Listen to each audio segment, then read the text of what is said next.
A new theory about human nature was put forward by Sigmund Freud. He had discovered, he said, primitive sexual and aggressive forces hidden deep inside the minds of all human beings. Forces which, if not controlled, led individuals and societies to chaos and destruction. This series is about how those in power have used Freud's theories to try and control the dangerous crowd in an age of mass democracy. At the heart of the story is not just Sigmund Freud, but other members of the Freud family.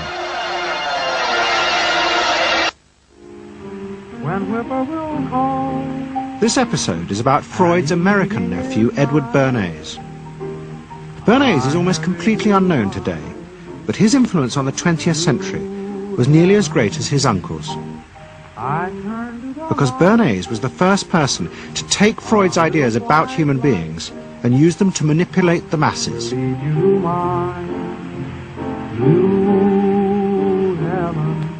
He showed American corporations for the first time how they could make people want things they didn't need by linking mass-produced goods to their unconscious desires. Out of this would come a new political idea of how to control the masses. By satisfying people's inner selfish desires, one made them happy and thus docile. It was the start of the all-consuming self, which has come to dominate our world today.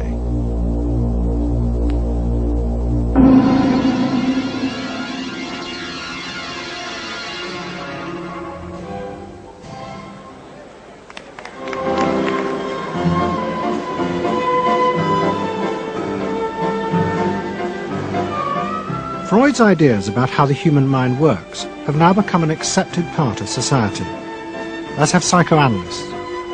Every year, the psychotherapist's ball is held in a grand palace in Vienna. This is the psychotherapy ball. Psychotherapists come, some advanced patients come, or former patients come, and many other people, friends, but also people from the Viennese society who like to go to a nice, elegant, comfortable ball. But it was not always so. 100 years ago, Freud's ideas were hated by Viennese society. At that time, Vienna was the centre of a vast empire ruling Central Europe.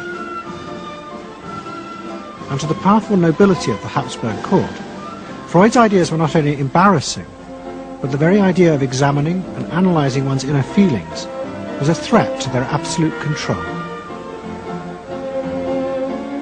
You see, at that time, these people had the power. And of course, you just were not allowed to show your bloody feelings. I mean, you just couldn't.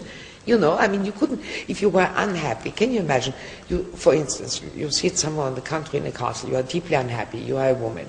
You couldn't go to your maid and cry on her shoulders, or you couldn't go into the village and complain, you know, about your feelings. I mean, you couldn't, it was like selling yourself to somebody. You just couldn't, you know, because they had to respect you. Now, of course, Freud, you see, put that thought very much into question, because you see, to examine yourself, you would have to put a lot of other things into question, your society, everything what surrounds you, and that wasn't a good thing at that time. Why not? Because your self-created empire, to a certain extent, would have fallen into bits much earlier already. But what frightened the rulers of the empire even more was Freud's idea that hidden inside all human beings were dangerous instinctual drives. Freud had devised a method he called psychoanalysis.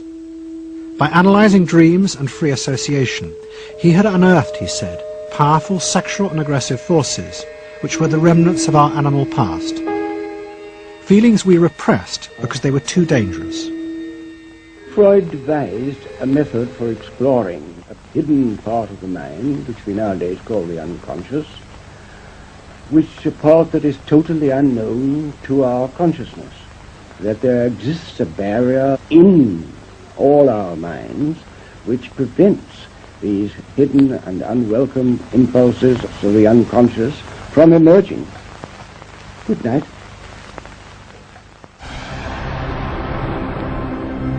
In 1914, the Austro-Hungarian Empire led Europe into war. As the horror mounted, Freud saw it as terrible evidence of the truth of his findings. The saddest thing, he wrote, is that this is exactly the way we should have expected people to behave, from our knowledge of psychoanalysis. Governments had unleashed the primitive forces in human beings, and no one seemed to know how to stop them.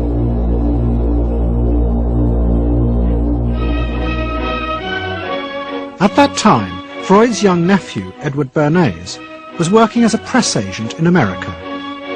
His main client was the world-famous opera singer Caruso, who was touring the United States.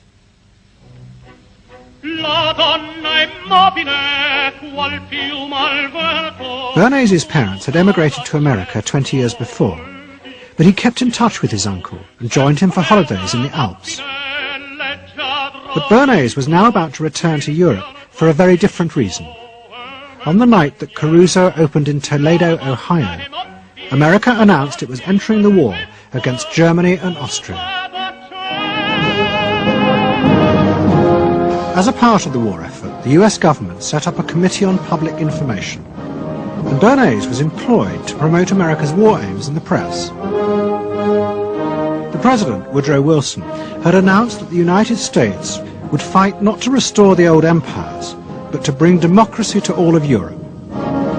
Bernays proved extremely skillful in promoting this idea, both at home and abroad. And at the end of the war, he was asked to accompany the President to the Paris Peace Conference. Then, to my surprise, they asked me to go over with Woodrow Wilson to the peace conference. And at the age of 26, I was in Paris for the entire time of the peace conference that was held in the suburb of Paris, and we worked to make the world safe for democracy. That was a big slogan.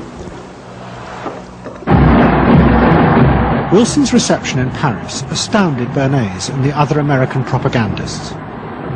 Their propaganda had portrayed Wilson as a liberator of the people, a man who would create a new world in which the individual would be free. They had made him a hero of the masses. And as he watched the crowds surge around Wilson, Bernays began to wonder whether it would be possible to do the same type of mass persuasion, but in peacetime. When I came back to the United States, I decided that if you could use propaganda for war, you could certainly use it for peace. And propaganda got to be a bad word because of the Germans using it. So what I did was to try to find some other words. So we found the word Council on Public Relations. Bernays returned to New York and set up as a public relations counsel in a small office off Broadway. It was the first time the term had ever been used. Since the end of the 19th century, America had become a mass industrial society, with millions clustered together in the cities. Bernays was determined to find a way to manage and alter the way these new crowds thought and felt. To do this, he turned to the writings of his uncle Sigmund. While in Paris, Bernays had sent his uncle a gift of some Havana cigars. In return, Freud had sent him a copy of his general introduction to psychoanalysis. Bernays read it, and the picture of hidden irrational forces inside human beings fascinated him. He wondered whether he might make money by manipulating the unconscious. What Eddie got from Freud was indeed this idea that there is a lot more going on in human decision-making, not only among individuals, but even more importantly among groups, than this idea that information drives behavior. And so Eddie began to formulate this idea that you had to look at things that would play to people's irrational emotions. And you see, that moved Eddie immediately into a different category from other people in his field, and most government officials and managers who thought if you just hit people with all this factual information, they would look at that and say, oh, of course. And Eddie knew that was not the way the world worked. Bernays set out to experiment with the minds of the popular classes. His most dramatic experiment was to persuade women to smoke. At that time there was a taboo against women smoking, and one of his early clients, George Hill, the president of the American Tobacco Corporation, asked Bernays to find a way of breaking it. He said, we're losing half of our market because men have invoked a taboo against women smoking in public. Can you do anything about that? I said, let me think about it. And then I said, have I your permission to see a psychoanalyst to find out what cigarettes mean to women? He said, what'll it cost? So I called up Dr. Brill, A.A. Brill, who was a leading psychoanalyst in New York at that time. How come you didn't call your uncle? Why didn't you call your uncle? Because he was in Vienna. A.A. Brill was one of the first psychoanalysts in America, and for a large fee he told Bernays that cigarettes were a symbol of the penis and of male sexual power. He told Bernays that if he could find a way to connect cigarettes with the idea of challenging male power, then women would smoke, because then they would have their own penises. Every year, New York held an Easter Day parade to which thousands came, and Bernays decided to stage an event there. He persuaded a group of rich debutantes to hide cigarettes under their clothes. Then they should join the parade, and at a given signal from him, they were to light up the cigarettes dramatically. Bernays then informed the press that he had heard that a group of suffragettes were preparing to protest by lighting up what they called torches of freedom. He knew this would be an outcry, and he knew that all of the photographers would be there to capture this moment, and so he was ready with a phrase which was torches of freedom. And so here you have a symbol, women, young women, debutantes, smoking a cigarette in public with a phrase that means anybody who believes in this kind of equality pretty much has to support them in the ensuing debate about this, because torches of freedom. I mean, what's on all American coins? It's liberty. She's holding up the torch. You see, and so all of this is there together. There's emotion, there's memory, there's a rational phrase, even though it's using a lot of emotional elements. It's a phrase that works in a rational sense. All of this is together. And so the next day, this was not just in all of the New York papers, it was across the United States and around the world. And from that point forward, the sale of cigarettes to women began to rise. He had made them socially acceptable with a single symbolic act. What Bernays had created was the idea that if a woman smoked, it made her more powerful and independent, an idea that still persists today. Embrace me, my sweet embrace. It made him realize that it was possible to persuade people to behave irrationally if you link products to their emotional desires and feelings. The idea that smoking actually made women freer was completely irrational, but it made them feel more independent. It meant that irrelevant objects could become powerful emotional symbols of how you wanted to be seen by others.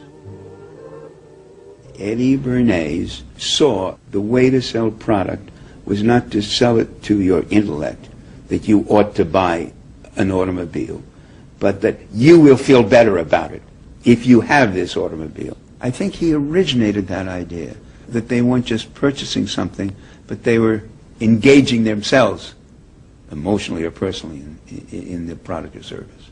That it's not, you think you need a new piece of clothing, but you'll feel better with the piece of clothing. That was his contribution in a very real sense. We see it all over the place today, but I think he originated the idea of the emotional connect to a product or service.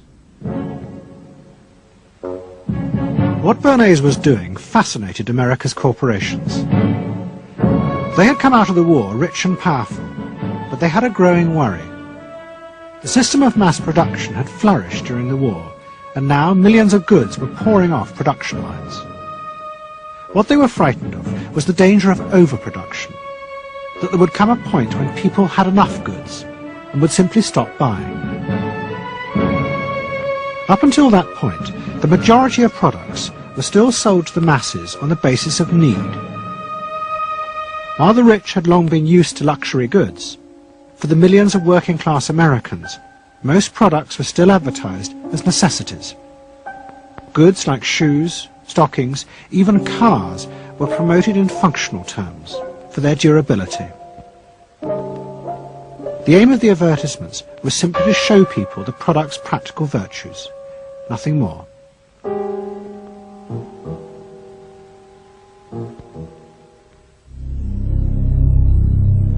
What the corporations realized they had to do was transform the way the majority of Americans thought about products. One leading Wall Street banker, Paul Mazur of Lehman Brothers, was clear about what was necessary. We must shift America, he wrote, from a needs to a desires culture. People must be trained to desire, to want new things even before the old have been entirely consumed. We must shape a new mentality in America. Man's desires must overshadow his needs. Prior to that time, there was no American consumer. There was the American worker, and there was the American owner, and they manufactured and they saved and they ate what they had to, and the people shopped for what they needed. And while the very rich may have bought things they didn't need, most people did not. And Mazur envisioned a break with that, where you would have things that you didn't actually need, but you wanted, as opposed to needed.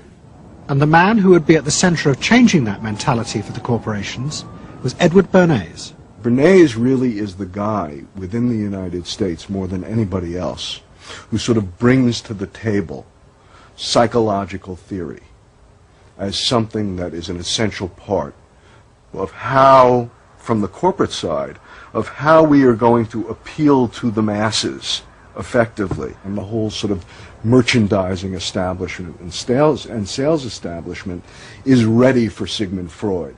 I mean, they are ready for understanding what motivates the human mind. And so that there's this real openness to Bernays' techniques being used to sell products to the masses.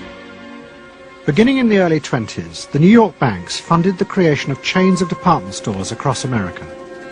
They were to be the outlets for the mass-produced goods, and Bernays' job was to produce the new type of customer. Bernays began to create many of the techniques of mass consumer persuasion that we now live with. He was employed by William Randolph Hearst to promote his new women's magazines, and Bernays glamorized them by placing articles and advertisements that linked products made by others of his clients to famous film stars like Clara Bow, who was also his client. Bernays also began the practice of product placement in the movies, and he dressed the stars at the film's premieres with clothes and jewellery from other firms he represented. He was, he claimed, the first person to tell car companies they could sell cars as symbols of male sexuality. He employed psychologists to issue reports that said products were good for you, and then pretended they were independent studies. He organised fashion shows in the department stores, and paid celebrities to repeat the new and essential message: you bought things not just for need, but to express your inner sense of yourself to others. There's a psychology of dress. Have you ever thought about it? How it can express your character?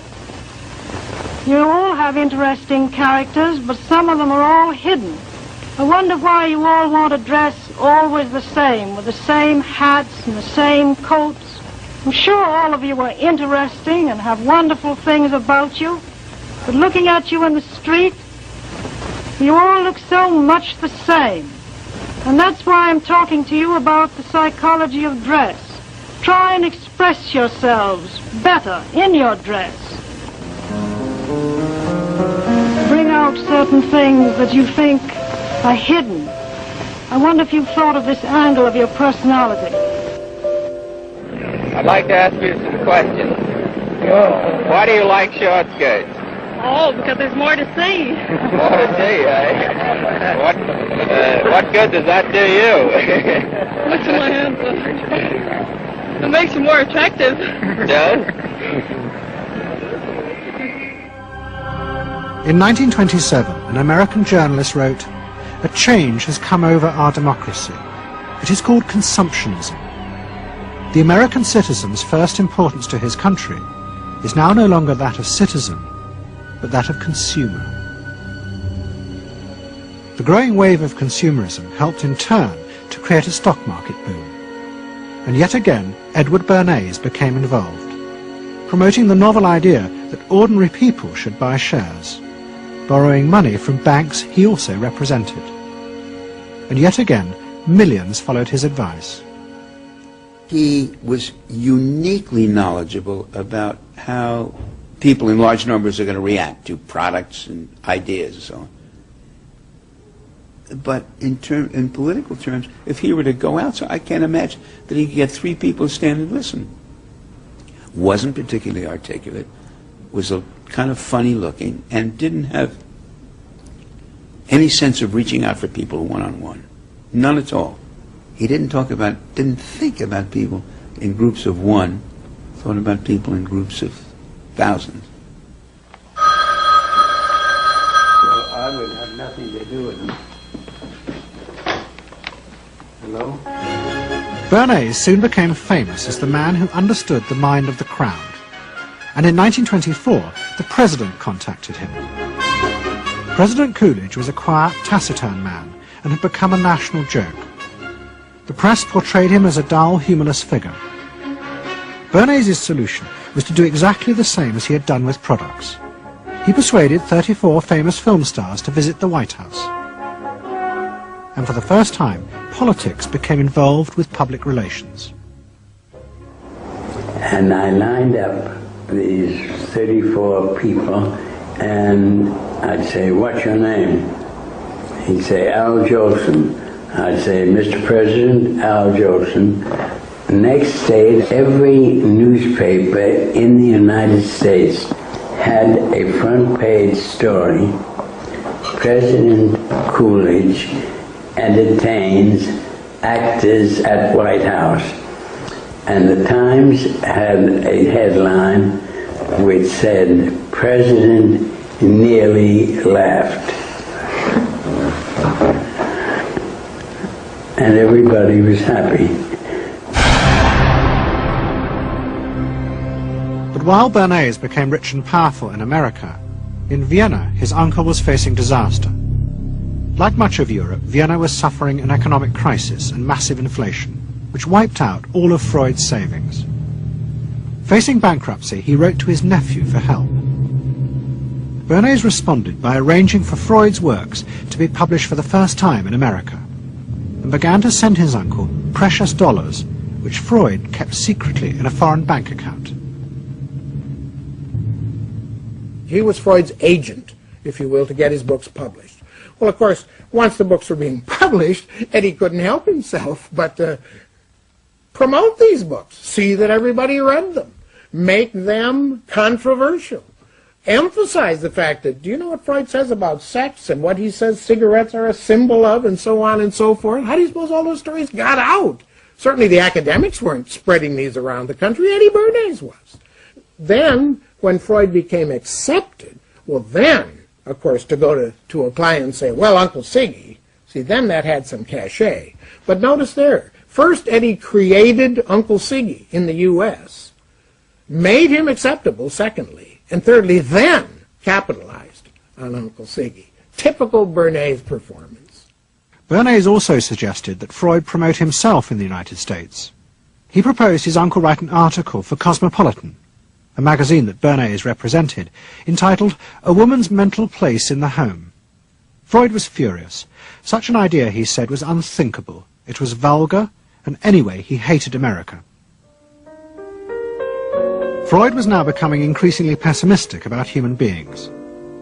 In the mid-20s, he retreated in the summers to the Alps, sometimes staying in an old hotel, the Pension Moritz in Berchtesgaden. It is now a ruin.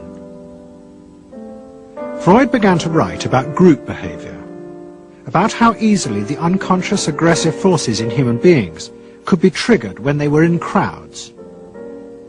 Freud believed he had underestimated the aggressive instincts in human beings.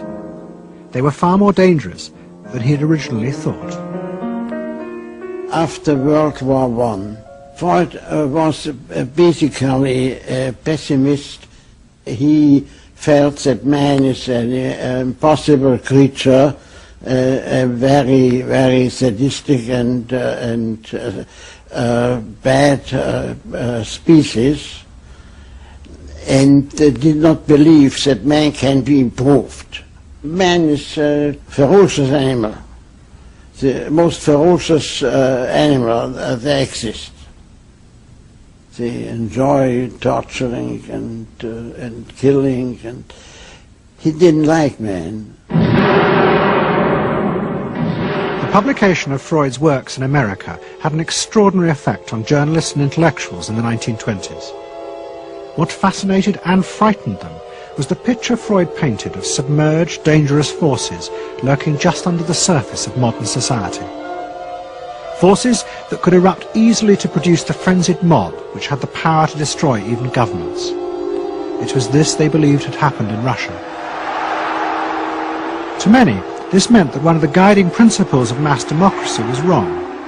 The belief that human beings could be trusted to make decisions on a rational basis. The leading political writer, Walter Lippmann, argued that if human beings were in reality driven by unconscious, irrational forces, then it was necessary to rethink democracy. What was needed was a new elite who could manage what he called the bewildered herd. This would be done through psychological techniques that would control the unconscious feelings of the masses. So here you have Walter Lippmann, probably the most influential political thinker in the United States, who is essentially saying that the basic mechanism of the mass mind is unreason, is irrationality, is animality. He believes that the mob in the street, which is how he sees ordinary people, are people who are driven not by their minds but by their spinal cords. The notion of kind of animal drives, unconscious instinctual drives lurking beneath the surface of civilization. And so they started looking towards psychological science as a way of understanding the mechanisms by which the popular mind works, specifically with the goal of figuring out how to understand how to apply those mechanisms to strategies for social control. Workers' leisure time was also planned by the state through a new organization called Strength Through Joy. One of its mottos was service, not self.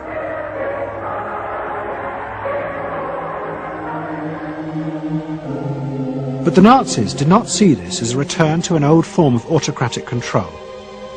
It was a new alternative to democracy, in which the feelings and the desires of the masses would still be central, but they would be channeled in such a way as to bind the nation together. The chief exponent of this was Joseph Goebbels, the Minister of Propaganda. Es mag gut sein, Macht zu besitzen, die auf Gewehren ruht. Besser aber und beglückender ist es, das Herz eines Volkes zu gewinnen und es auch zu behalten. Goebbels organized huge rallies whose function, he said, was to forge the mind of the nation into a unity of thinking, feeling and desire. One of his inspirations, he told an American journalist, was the writings of Freud's nephew, Edward Bernays. In his work on Crown Psychology, Freud had described how the frightening irrationality inside human beings could emerge in such groups. The deep, what he called libidinal forces of desire, are given up to the leader, while the aggressive instincts are unleashed on those outside the group. Freud wrote this as a warning, but the Nazis were deliberately encouraging these forces because they believed they could master and control them. Well, Freud was saying that masses are bound by libidinal forces. They love each other and delegate their ideas and their feelings to the chap on top. What are libidinal forces? What are libidinal forces? Well, forces of love. Not hate?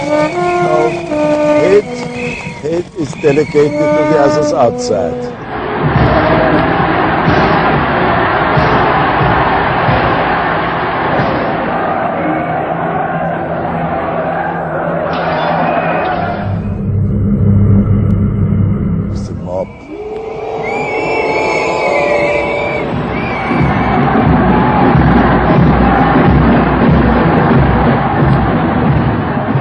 I could see from afar, looking up Wilhelmstraße towards Unter den Linden, how those 100,000 of people, when they passed Hitler, they just became completely delirious. They began to shout these cries I will never get out of my ears. Heil, Sieg, Heil. They demented. And here I got confirmation how those irrational forces, uncontrollable forces in Germany, in the Germans, had erupted, had broken out, were running riot, were departing, marching on.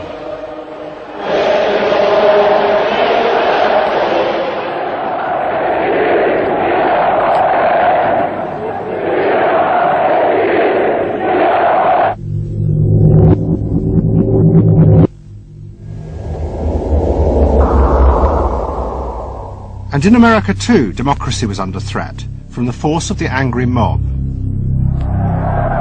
The effect of the stock market crash had been disastrous. There was growing violence as an angry population took out their frustration on the corporations who were seen to have caused this disaster. Then, in 1932, a new president was elected who was also going to use the power of the state to control the free market. But his aim was not to destroy democracy, but to strengthen it. And to do this, he was going to develop a new way of dealing with the masses. I am prepared, under my constitutional duty, to recommend the measures that a stricken nation in the midst of a stricken world may require. But in the event that the national emergency is still critical, I shall not evade the clear course of duty that will then confront me. I shall ask the Congress for the one remaining instrument to meet the crisis: broad executive power.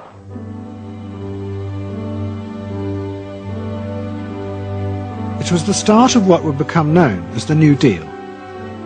Roosevelt assembled a group of young technocrats and planners in Washington. He told them that their job was to plan and run giant new industrial projects for the good of the nation. Roosevelt was convinced that the stock market crash had shown that laissez-faire capitalism could no longer run modern industrial economies. It had become the job of government. Big business was horrified, but the New Deal attracted the admiration of the Nazis, especially Joseph Goebbels. Wir betrachten die wirtschaftliche Entwicklung in Amerika mit dem allergrößten positiven Interesse. Und wir sind dort der festen Überzeugung, dass Präsident Roosevelt und seine Berater auf dem richtigen Wege sind. Es handelt sich in der Tat um das größte wirtschaftliche und soziale Problem aller Zeiten. Die vielen Millionen Arbeitslosen, die ihre Plätze an den Maschinen und in den Kontoren verloren haben, wieder an ihre alten Arbeitsstellen zurückzuführen. Das kann nicht allein der privaten Initiative überlassen werden. Ausschlaggebend ist, dass die öffentliche Hand mit positiven Maßnahmen eingreift. But although Roosevelt, like the Nazis, was trying to organize society in a different way, unlike the Nazis, he believed that human beings were rational and could be trusted to take an active part in government. Roosevelt believed it was possible to explain his policies to ordinary Americans and take into account their opinions. To do this, he was helped by the new ideas of an American social scientist called George Gallup. Favorite reading of New Deal Washington, the survey of U.S. public opinion. From offices at Princeton, New Jersey, a famed statistician, Dr. George Gallup, tells Washington from week to week what the nation is thinking. And in New York, Fortune magazine's analyst, Elmo Roper, compiles for publication a continuous record of the nation's approval or disapproval of how the country is being run. Gallup and Roper rejected Bernays' view that human beings were at the mercy of unconscious forces and so needed to be controlled. Their system of opinion polling was based on the idea that people could be trusted to know what they wanted. They argued that one could measure and predict the opinions and behaviour of the public if one asked strictly factual questions and avoided manipulating their emotions. Well, how about this one? Do you think Franklin D. Roosevelt's New Deal has been bad for the nation in general? No, that question's loaded. It automatically suggests an answer. Well, how about this? Is your present feeling toward President Roosevelt one of general approval or general disapproval? That's better. Prior to scientific polling, the view of many people was that you couldn't trust public opinion. It was irrational, that it was ill-informed, it was chaotic, unruly, and so forth. And so that opinion should be dismissed.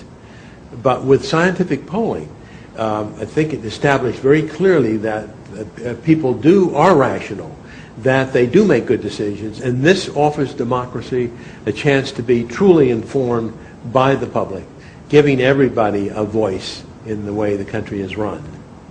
I know my father wouldn't necessarily say the voice of the public is the voice of God, but he did feel very much that the voice of the people is a rational voice and should be heard. What Roosevelt was doing was forging a new connection between the masses and politicians. No longer were they irrational consumers who were managed by sating their desires. Instead, they were sensible citizens who could take part in the governing of the country. In 1936, Roosevelt stood for re-election. He promised further control over big business. To the corporations, it was the beginning of a dictatorship.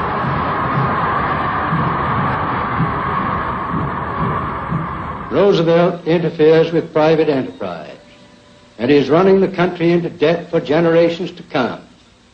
The way to get recovery is to let business alone. But Roosevelt was triumphantly re-elected. It looks, my friends, like a real landslide this time. So please let me thank you again and tell you that I hope to see you all very soon and bid you an affectionate good night. Faced with this, business now decided to fight back, to regain power in America.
Let's say a word about dreams.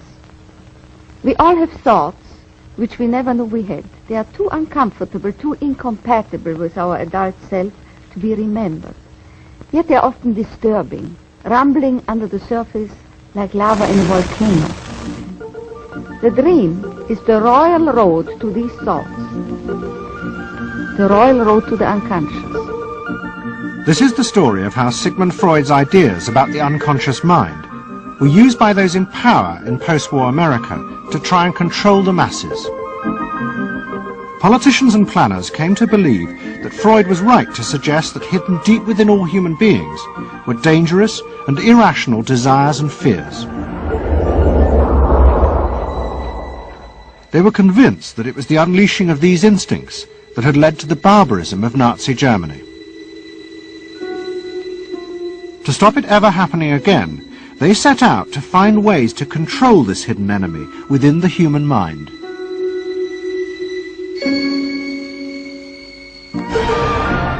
At the heart of the story are Sigmund Freud's daughter Anna and his nephew Edward Bernays, who had invented the profession of public relations. Their ideas were used by the US government, big business and the CIA to develop techniques to manage and control the minds of the American people. Those in power believed that the only way to make democracy work and create a stable society was to repress the savage barbarism that lurked just under the surface of normal American life.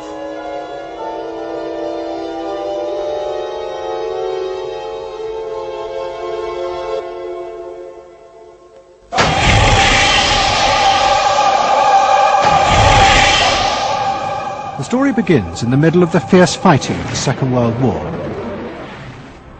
As the fighting intensified, the American army was faced by an extraordinary number of mental breakdowns among its troops. 49% of all soldiers evacuated from combat were sent back because they suffered from mental problems. In desperation, the army turned to the new ideas of psychoanalysis. They made a film record of the experiment using hidden cameras.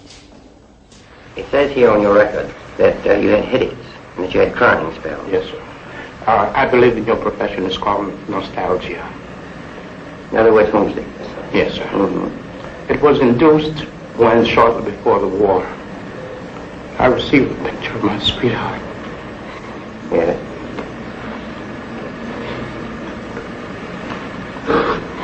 Mm-hmm.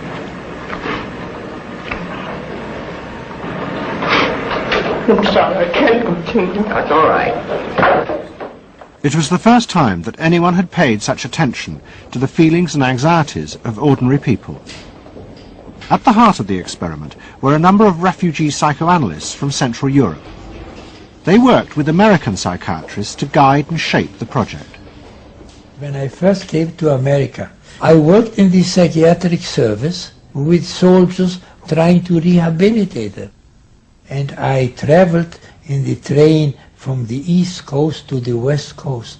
I was enormously curious what goes on in all of those little towns that the train is passing. After my years in the army, I knew exactly what everybody was doing in the little towns. Because I saw so many people who came from there. And I understood their aspirations, their disappointments, and so forth. So it was as if somebody invited me to a privileged tour into the inner soul of America. I'm not doing this deliberately, so please believe me. I do believe you. A display of emotion is sometimes very helpful. Yeah, I hope so, sir. Sure, it gets it off your chest. Well, sir, to be perfectly honest with you, I'm very much in love with my sweetheart. She has been the one person that gave me a sense of importance, is that through her cooperation with me, we were able to surmount so many obstacles. Take it easy now, just talk to... The psychoanalysts used techniques developed by Freud to take the men back into their past. They became convinced that the breakdowns were not the direct result of fighting. The stress of combat had merely triggered old childhood memories. These were memories of the men's own violent feelings and desires, which they had repressed because they were too frightening. Think deeply. Let's go back. When was it you... To the psychoanalysts, it was overwhelming proof of Freud's theory that underneath human beings were driven by primitive, irrational forces. You won't die.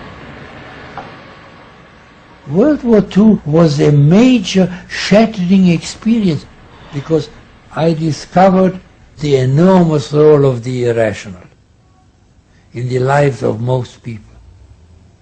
That I can say, that I learned that the ratio between the irrational and the rational in America is very much in favor of the irrational. That there is much greater unhappiness, much more suffering, much more. A sadder country than one would imagine it from the advertisements that you get. A much more problematic country. Victory in the Second World War was celebrated as a triumph of democracy. But in private, many policymakers were worried about the implications of the analysis of the soldiers. It seemed to show that underneath every American were irrational, violent drives. What had happened in Germany seemed to bear this out. The complicity of so many ordinary Germans in mass killings during the war showed just how easily these forces could break through and overwhelm democracy.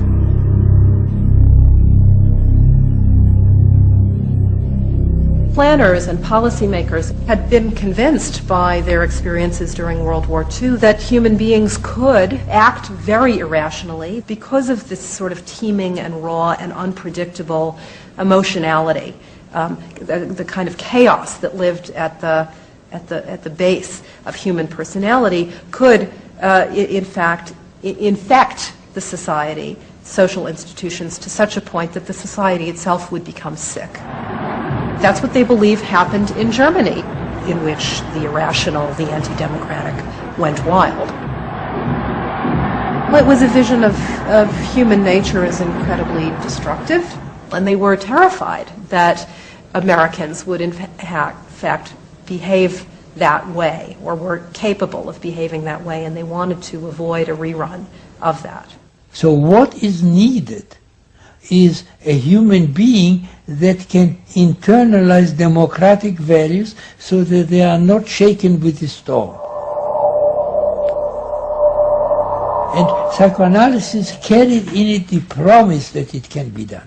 It opened up new vistas as to how the inner structure of the human being can be changed so that he becomes a more vital, free supporter and maintainer of democracy.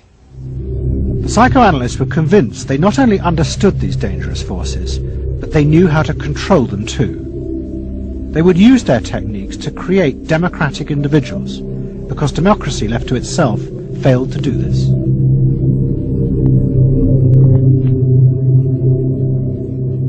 The source of this idea was not only Sigmund Freud, but his youngest daughter, Anna. She had fled with her father to London before the outbreak of war, and after he died, Anna Freud became the acknowledged leader of the world psychoanalytic movement. She saw her job as to fulfill her father's dream of making his ideas accepted throughout the world. At the center of the Freud movement stood Tante Anna, because she managed to work herself into that position. She was recognized as that, and not just because she was the daughter. She worked on that. She was rather forbidding. She was not, to me, a warm person, not an aunt you could kiss or put your arms around. Not at all. And her whole life rotated around the spreading of psychoanalysis. Freud himself had seen the role of psychoanalysis as allowing people to understand their unconscious drives. But Anna Freud believed it was possible to teach individuals how to control these inner forces. She had come to believe this through analyzing children, above all the children of her close friend, Dorothy Burlingham. Dorothy Burlingham was an American millionairess who in the 1920s fled a failed marriage and brought her children to Anna Freud in Vienna. They were suffering terrible anxieties and aggression, but Anna Freud was convinced she could free them from this by changing the world around them. She thought that she could come in and into their environment, essentially, because they were children. You see, they didn't have independent lives of their own. She could go talk to the parents or the mother. She could go to the schools. She could influence their real world, the actual external world, to change their lives and to help them. And to change them as people? I think that was part of what her idea was, is that she felt that she could change them. From her analysis of the Burlingham children, Anna Freud developed a theory of how to control the inner drives. It was simple. You taught the children to conform to the rules of society. But this was more than just moral guidance.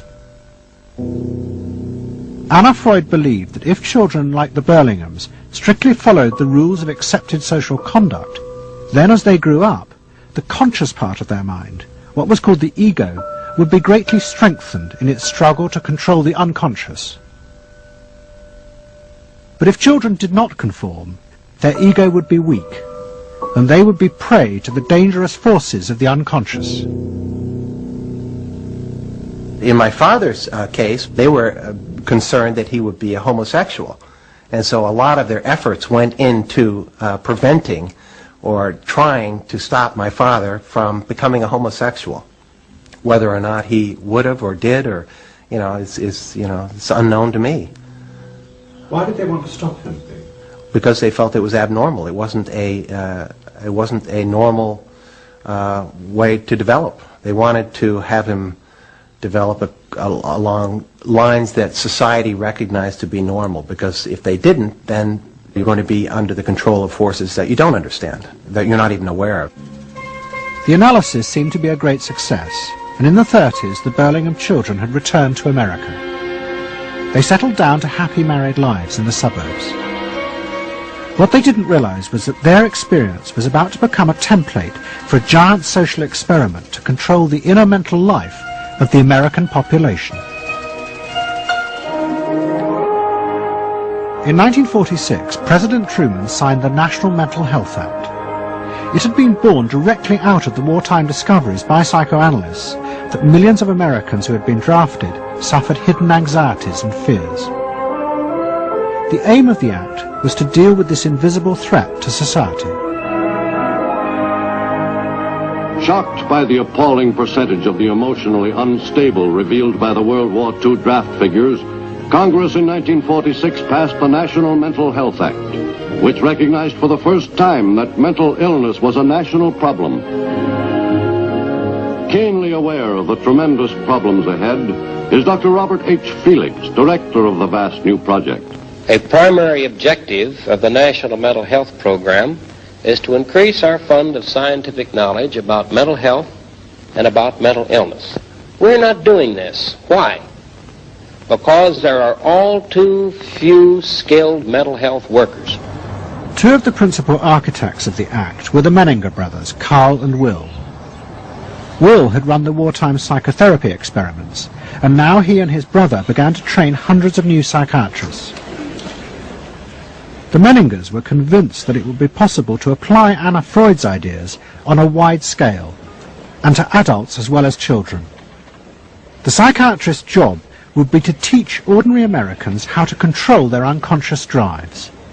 Psychoanalysis could be used to make a better society. They said psychoanalytic thinking could make for the betterment of society because you could change the way the mind functioned. And you could take the ways in which people did hurtful things to themselves and others and alter them by enlarging their understanding. And this was the vision psychoanalysis brought. That you could really change people. That you could really change people. And you could change them almost in limitless ways. In the late 40s, a vast project began in America to apply the ideas of psychoanalysis to the masses. Psychological guidance centers were set up in hundreds of towns. They were staffed by psychiatrists who believed it was their job to control the hidden forces inside the minds of millions of ordinary Americans. Yes, I need something done. I need some help. Did you have any particular teachers that you liked, any sort? I liked all my teachers except one, I remember. Well, what was the trouble with this one? I don't know, she just scared me most of the time. Holler at me and I'd run outside and vomit. I hate my brother. Loathe him. Despise him. At the same time, thousands of counselors were trained to apply psychoanalysis to marriage guidance. And social workers were sent out to visit people's homes and advise on the psychological structure of family life. Behind all this was the fundamental idea of Anna Freud's, that if people were encouraged to conform to the accepted patterns of family and social life, then their ego would be strengthened. They would be able to control the dangerous forces within them. When your emotions control your actions, it affects not only yourself, but the people around you. And if this sort of flare-up is repeated often, it might lead to a permanently warped personality. You can control the fire of your emotions so that your personality becomes more pleasant. So we expect that someone who's been through that experience will be much more insightful, much more understanding, and a much better regulated person. And what happens to the And regulation includes being able to let go, as it were, to enjoy a football game or a soccer game.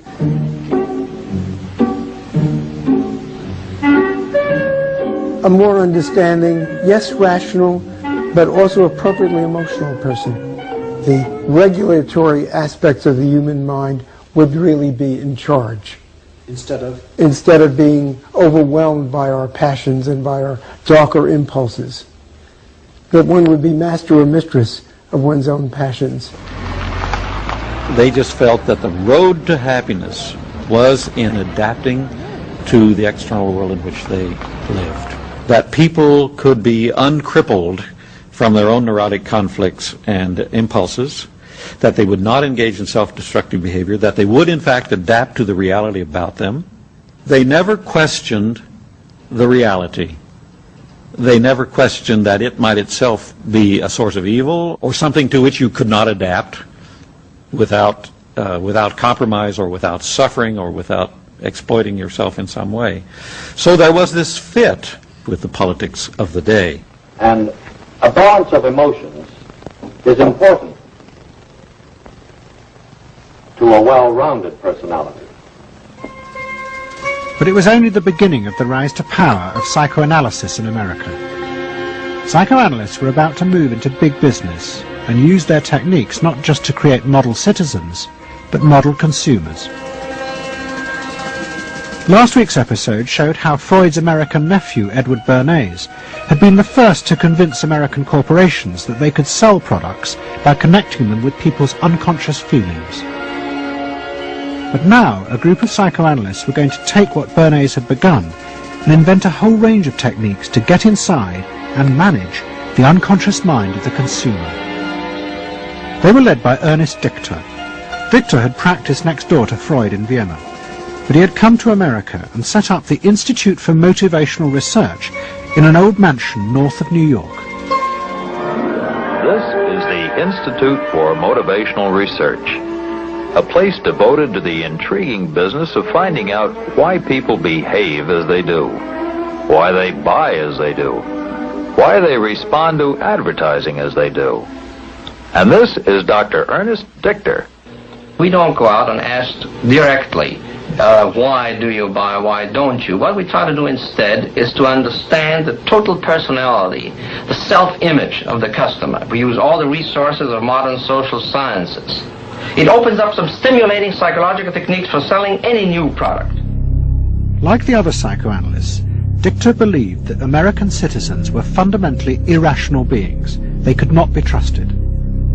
Their real reasons for buying products were rooted in unconscious desires and feelings. And Dichter wanted to find ways to uncover what he called the secret self of the American consumer. He was trying to get out of people's mind the unconscious motivations that they had for purchasing. These could be sexual, they could be psychological, they could be sociological, they could be a demand for status, a demand for recognition. There were things that people couldn't verbalize or wouldn't verbalize because they were too secret to them. They were too much a part of their nature, and they would be embarrassed. They would be embarrassed if they came out and said things like this. He would interview people, but not ask them direct questions, but let them talk freely like you do in psychoanalysis. And that was his background. And so he said, why can't we have a group therapy session about products? All right? And so Dichter built this room up above his garage, and he said we can have psychoanalysis of products. They can actually act out and verbalize their wants and needs. What we're going to do is try a couple of these salad dressings. So let's see what happens. Here is our typical housewife. She doesn't follow the instructions. And they could be observed and watched, and other people could comment, and they could talk about it, and everybody could join in. He was the first to do this. This was absolutely the first thing that was ever done. And he had a movie projector up there where you could show advertisements and things like that, and people could react to them. And he invented the whole technique for mining the unconscious about the hidden psychological wants that people had about products. This became the focus group. It worked! Dichter's breakthrough came with a focus group study he did for Betty Crocker Foods. Like many food manufacturers in the early 50s, they had invented a new range of instant convenience foods. But although consumers had told market researchers they would welcome the idea, in fact they were refusing to buy them. The worst problem was the Betty Crocker cake mix. Dichter did a series of focus groups where housewives free associated about the cake mix.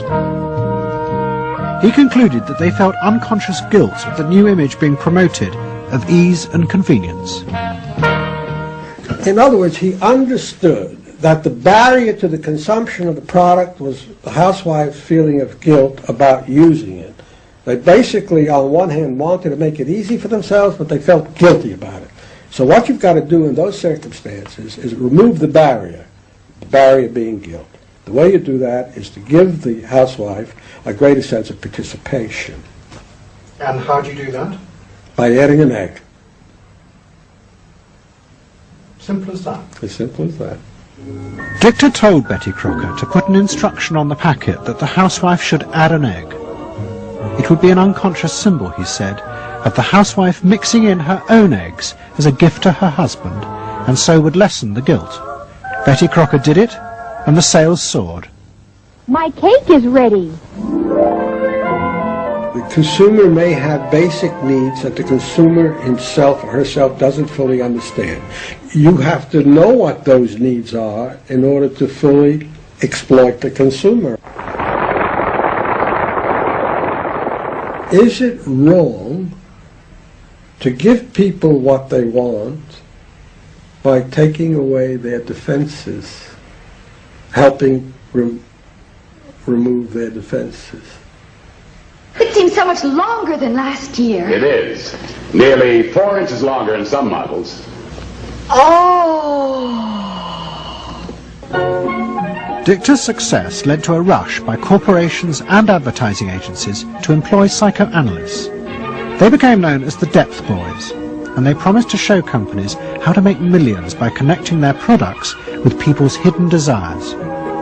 Dichter himself became a millionaire, famous for inventing slogans like "a tiger in your tank." Even the marketing of the Barbie doll came from a children's focus group. And so it goes. But Dichter was convinced that this was far more than just selling. Like Anna Freud, he believed that the environment could be used to strengthen the human personality. And products had the power both to sate inner desires and give people a feeling of common identity with those around them. It was a strategy for creating a stable society. Dichter called it the strategy of desire. To understand a stable citizen, you have to know that modern man quite often tries to work off his frustrations by spending on self-gratification. Modern man is eternally ready to fill out his self-image by purchasing products which complement it. If you identify yourself with a product, it can have a therapeutic value. It improves your self-image, and you become a more secure person, and you have suddenly this confidence of going out in the world and doing what you want successfully. Bernard believed that that would then improve the whole of our society and become the best society on this planet.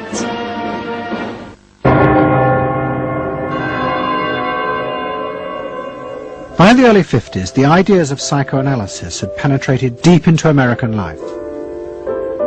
The psychoanalysts themselves became rich and powerful.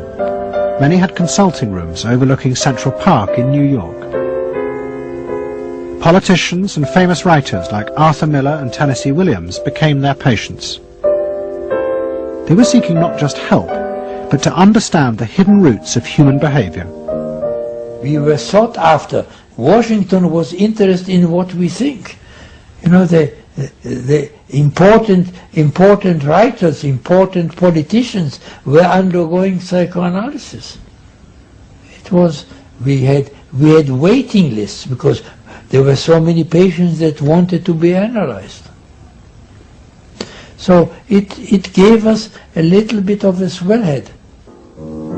And as the psychoanalysts' ideas took hold in America, a new elite began to emerge in politics, social planning, and in business. What linked this elite was the assumption that the masses were fundamentally irrational. To make a free market democracy like America work, one had to use psychological techniques to control mass irrationality. They actually believed that this elite was necessary because individual citizens were not capable, if left alone, of being democratic citizens. The elite was necessary in order to create the conditions that would produce individuals capable of behaving as a good consumer and also behaving as a democratic citizen. They didn't see their activities as anti-democratic, as undermining the capacity of individual citizens for democracy. Quite the opposite.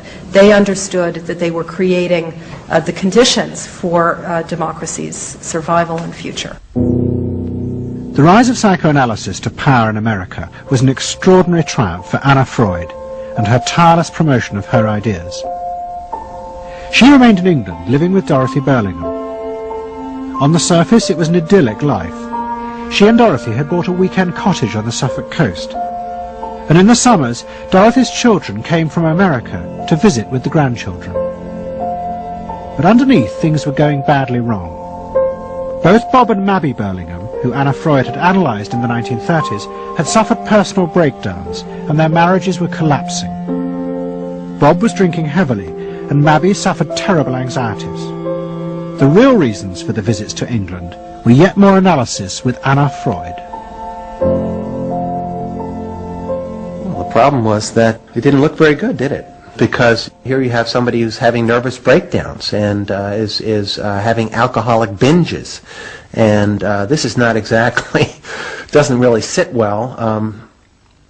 Well, you know, from a humane standpoint, obviously this is not desirable. You know, you want to help these people, but it also had the wider ramifications of everybody in analysis, in analytic circles, knew that Bob and Mabby were guinea pigs. They were the living proof that this was a wonderful process.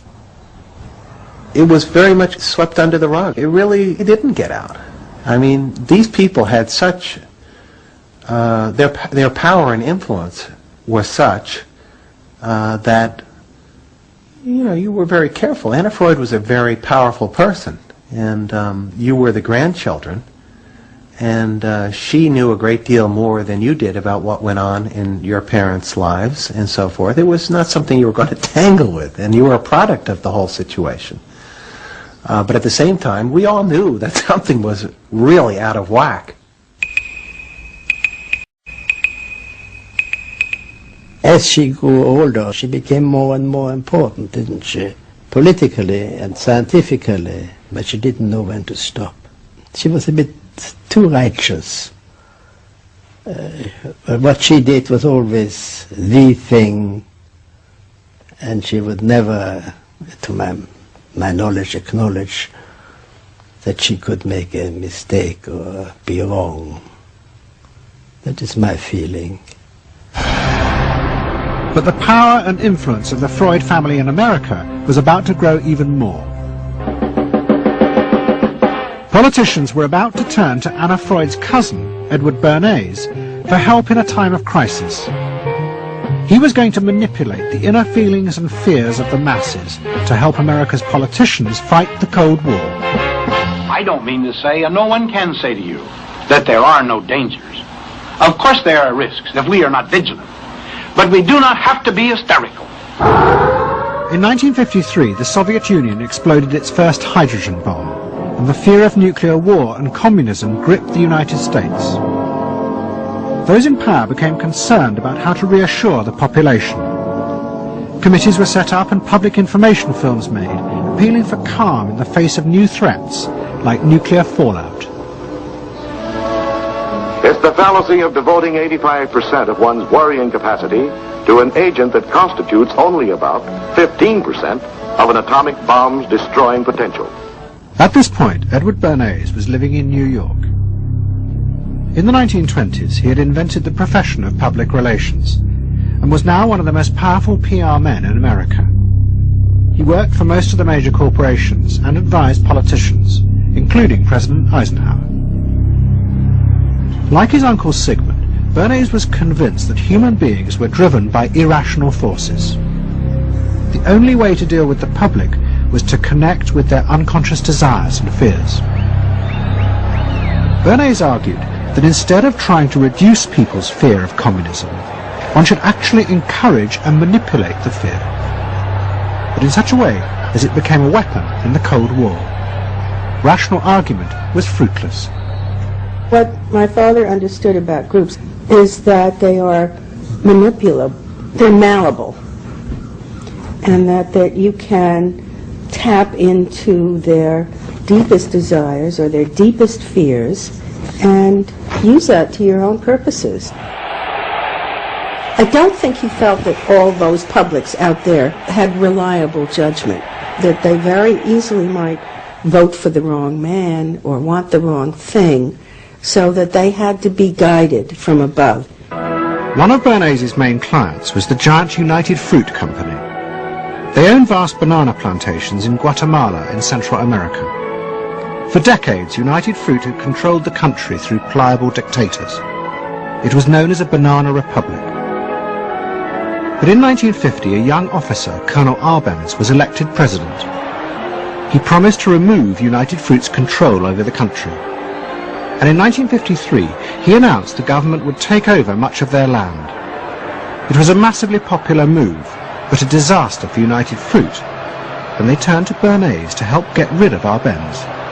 United Fruit brings in Bernays, and he basically understood that what United Fruit Company had to do was change this from being a popularly elected government that was doing some things that were good for the people there into this being very close to the American shore, a threat to American democracy, that it being at a time in the Cold War when Americans responded to issues of the Red Scare and what communism might do, he was trying to transform this, and brilliantly did transform it into an issue of a communist threat very close to our shores, taking United Fruit again as a commercial client out of the picture and making it look like a question of American democracy, American values being threatened. In reality, Arbenz was a democratic socialist with no links to Moscow. But Bernays set out to turn him into a communist threat to America. He organized a trip to Guatemala for influential American journalists. Few of them knew anything about the country or its politics. Bernays arranged for them to be entertained and to meet selected Guatemalan politicians who told them that Arbenz was a communist controlled by Moscow. During the trip, there was also a violent anti-American demonstration in the capital. Many of those who worked for United Fruit were convinced it had been organized by Bernays himself. He also created a fake independent news agency in America called the Middle American Information Bureau. It bombarded the American media with press releases saying that Moscow was planning to use Guatemala as a beachhead to attack America. All of this had the desired effect.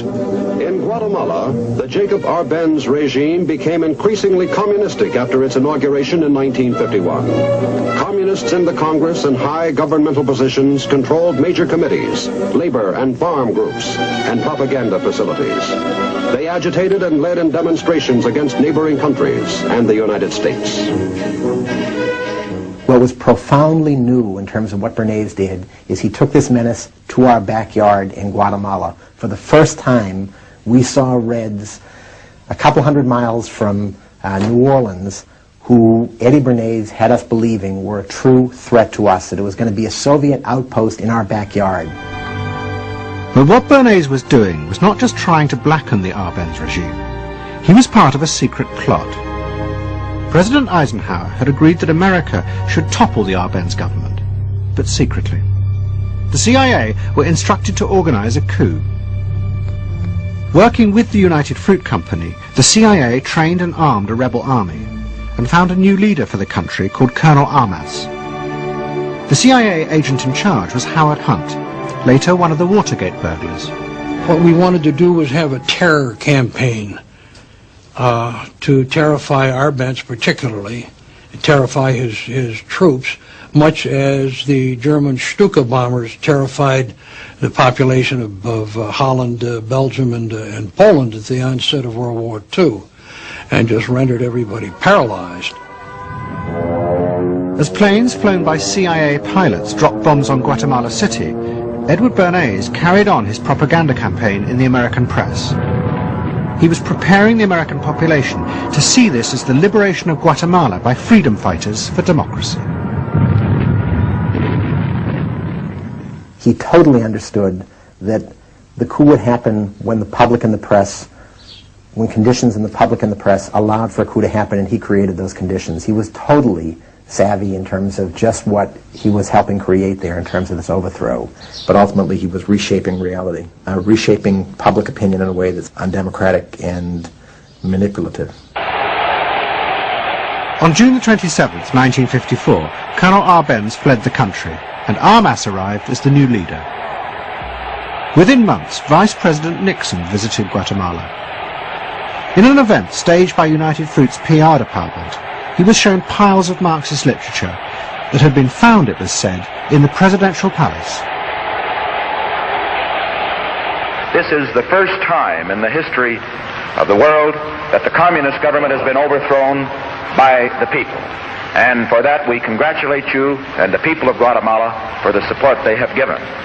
And we are sure that under your leadership, supported by the people whom I have met by the hundreds on my visit to Guatemala, that Guatemala is going to enter a new era in which there will be prosperity for the people together with liberty for the people. Thank you very much for allowing us to see this exhibit of communism in Guatemala. You're welcome. And for dinner, see what Mother has for dessert. Banana gingerbread shortcake. Just another of the many tempting ways in which this nutritious fruit can be prepared. So now that you've seen where bananas come from before they reach your table, our journey to Banana Land is ended. We hope you enjoyed the trip. We know you like bananas. Bernays had manipulated the American people, but he had done so because he, like many others at the time, believed that the interests of business and the interests of America were indivisible, especially when faced with the threat of communism. But Bernays was convinced that to explain this rationally to the American people was impossible, because they were not rational. Instead, one had to touch on their inner fears and manipulate them in the interests of a higher truth. He called it the engineering of consent.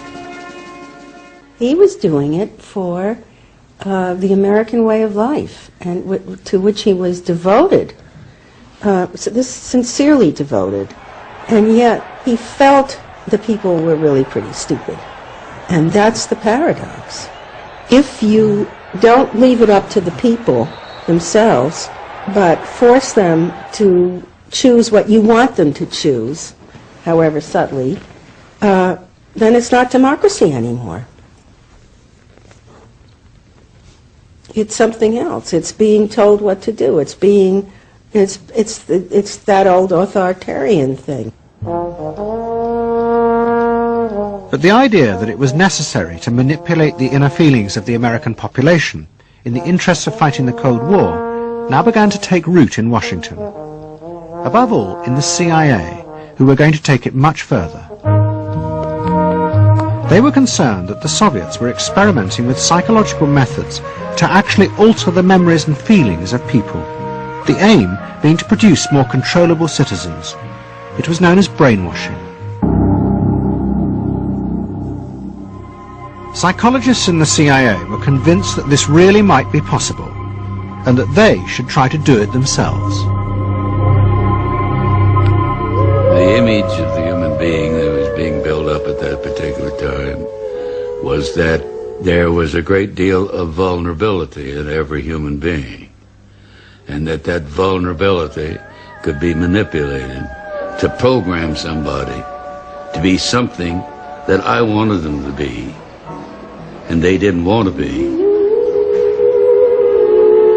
That you could manipulate people in such a way that they could be automatons, if you will, for whatever your own purposes were. This was the image that people thought was possible. In the late 50s, the CIA poured millions of dollars into the psychology departments of universities across America. They were secretly funding experiments on how to alter and control the inner drives of human beings. The most notorious of these experiments was run by the head of the American Psychiatric Association, Dr. Ewan Cameron. Like many psychiatrists at that time, Cameron was convinced that inside human beings were dangerous forces which threatened society. But he believed that it was possible not just to control these forces, but actually remove them. He thought that psychiatry should not just concentrate on sick people, mentally ill, but should actually go into government, that politicians should listen to psychiatrists. Psychiatrists should be in every parliament and should direct and monitor political activities, because they knew in a rational, scientific way what was good for people. Cameron had set up a clinic in a hospital in Montreal called the Allen Memorial. It is now long since closed down. Cameron took patients who suffered a wide range of mental problems. His theory was that these resulted from forgotten or repressed memories. But he was impatient with the idea of using psychotherapy to uncover them. Instead, he would simply wipe them. Cameron used drugs, including LSD, and the technique of ECT, electroconvulsive therapy. It was conventionally used at that time to relieve depression. But Cameron was going to use it in a new way, to produce new people. He was really using it to try and change the fundamental function of the individual, to alter their past memories, their past ways of behaving, and as I think he said at one point, it is to just sort of erase everything from their past so that you then had a slate in which you could record new ways of behavior. And so he used massive doses of shock, people receiving several shocks a day, and over a course of time, hundreds of ECT treatments, so that they were just reduced to a sort of a very primitive vegetable state. I don't remember what happened to me. I was introduced to Dr. Cameron, and I don't remember Dr. Cameron at all. I don't remember any of that. They shipped me up to what they called the sleep room, and they gave me all of these electroconvulsive shock treatments and megadoses of drugs and LSD and all of that, and I have no memory of any of that. Nothing of that time of the Allen Memorial or any of my life previous to that. All gone. Wiped. And then, having depatterned somebody or brought them down to where basically nothing but the essential functions of the body were going on in terms of breathing and things of this nature. Then he would begin to feed material into these individuals, positive material, such that the brain would be programmed in a positive way, so that the individual would be completely altered. Then he put these tapes under our pillows called psychic driving.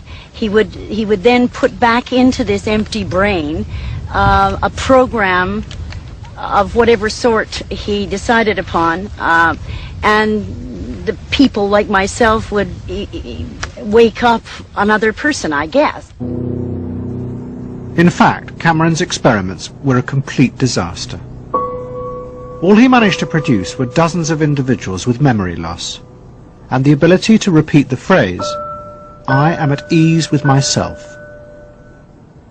And it was not an isolated case. Almost all the experiments the CIA funded were equally unsuccessful.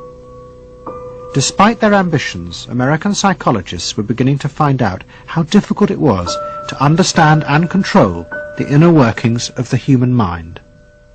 We had been really chasing a phantom, if you will, an illusion, that the human mind was more capable of manipulation from the outside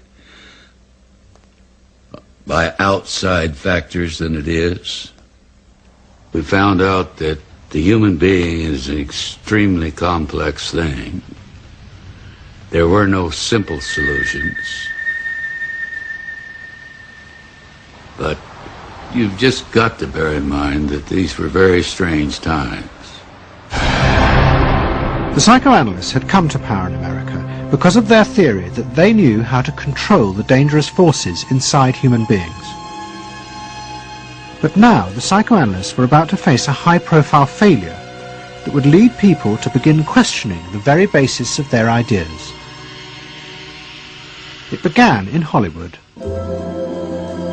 The film industry had become fascinated by psychoanalysis, and Anna Freud was a powerful influence on dozens of analysts in Los Angeles. They treated film stars, directors, and studio bosses. Anna Freud's closest friend was the most sought after of all, Ralph Greenson. And in 1960, the most famous star in the world turned to Greenson for help. Marilyn Monroe was suffering from despair and had become addicted to alcohol and drugs. Well, when I walked in to dinner, here was Marilyn Monroe. And I made a picture with her called All About Eve. This is dinner at Ralph Greenson's. Yes. And the only thing was that Ralph was trying to show her, Romy, I never called him Ralph in my life, Romy was trying to show her that the way a family life ought really to be. So we were walking the dog after us. I said, "What the hell are you doing here?" I said, "You never asked me to dinner." And he said, "You weren't that sick." And I said, "Oh, no." He said, "The point is just this child has no frame of reference. In other words, she doesn't know what the goal is." What Greenson did was follow Anna Freud's theory. If Marilyn Monroe could be taught to conform to what society considered a normal pattern of life, that would help her ego control her inner destructive urges. But Greenson pushed it to an extreme. He persuaded Monroe to move into a house nearby that was decorated like his own. He then took her into his own family life, and he, his wife, and his daughter played at being Monroe's own family. Greenson himself would become the model of conformity. And so this someone whom she regarded as important and whom she idealized, if he turned out to be a very gratifying father figure, her ego would benefit from that. That was the theory. His wife and children, everyone was involved, yeah. They were strengthening the person. They were strengthening the mind. They were strengthening the agent that controls inner life against adversity, against insufficiency, against too much frustration. So that Marilyn Monroe would no longer be a helpless person looking for love. She'd have enough love. But despite all his efforts, Greenson was unable to help Marilyn Monroe. On August the 5th, 1962, she committed suicide in her house. The suicide shocked many in the analytic community, including Anna Freud. And high-profile figures in American life, who had previously been enthusiasts for psychoanalysis, now began to question why psychoanalysis had become so powerful in America. Was it really because it benefited individuals? Or had it in fact become a form of constraint in the interests of social order? The critics included Monroe's ex-husband, Arthur Miller. My argument with so much psychoanalysis is the preconception that suffering is a mistake, or a sign of weakness, or a sign even of illness, when in fact, possibly the greatest truths we know have come out of people's suffering. That the problem is not to undo suffering or to wipe it off the face of the earth, but to make it inform our lives, instead of trying to cure ourselves of it constantly and avoid it, and avoid anything but that lobotomized sense of what they call happiness. There's too much of an attempt, it seems to me, to think in terms of controlling man rather than freeing him, of defining him rather than letting him go. Mm-hmm. And it's part of the whole ideology of this age, which is power mad. Hey, have you heard about the crazy new way to send a message today? It's flashed on a screen too quick to see, but still you get it subliminally. At the same time, an onslaught was launched on the way psychoanalysis was being used by business to control people. The first blow came with a bestseller, The Hidden Persuaders, written by Vance Packard. It accused psychoanalysts of reducing the American people to emotional puppets, whose only function was to keep the mass production lines running. They did this by manipulating people's unconscious desires to create longings for ever new brands and models. They had turned the population into unwitting participants in the system of planned obsolescence. The second blow came from an influential philosopher and social critic, Herbert Marcuse. He had been trained in psychoanalysis. This is a childish application of psychoanalysis, which does not take at all into consideration the very real political systematic waste of resources, of technology and of the productive process. For example, planned obsolescence. For example, the production of innumerable brands and gadgets who are, in the last analysis, all the same. The production of innumerable different marks of automobiles. And this prosperity at the same time, consciously or unconsciously, leads to a kind of schizophrenic existence. I believe that in this society an incredible quantum of aggressiveness and destructiveness is accumulated precisely because of the empty prosperity, which then simply erupts.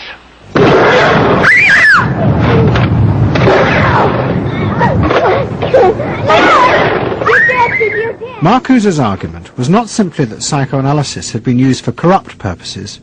It was more fundamental. Marcuse said that the very idea that you needed to control people was wrong. Human beings did have inner emotional drives, but they were not inherently violent or evil. It was society that made these drives dangerous by repressing and distorting them. Anna Freud and her followers had increased that repression by trying to make people conform to society. In so doing, they made people more dangerous, not less. Marcuse challenged that social world, and he said that's a world that should not be adapted to. And in fact, what the individual was adapting to was corrupt and evil and corrupting. In other words, he switched the source of evil from inward conflict to the society itself. That the sickness of society lay at the societal level, not at the sickness of human beings in it. And if people did not challenge that, then they were, in fact, submitting to evil. Modern psychology has a word that is probably used more than any other word in psychology. It is the word maladjusted. It is the ringing cry of modern child psychology, maladjusted. Now, of course, we all want to live the well-adjusted life in order to avoid neurotic and schizophrenic personalities.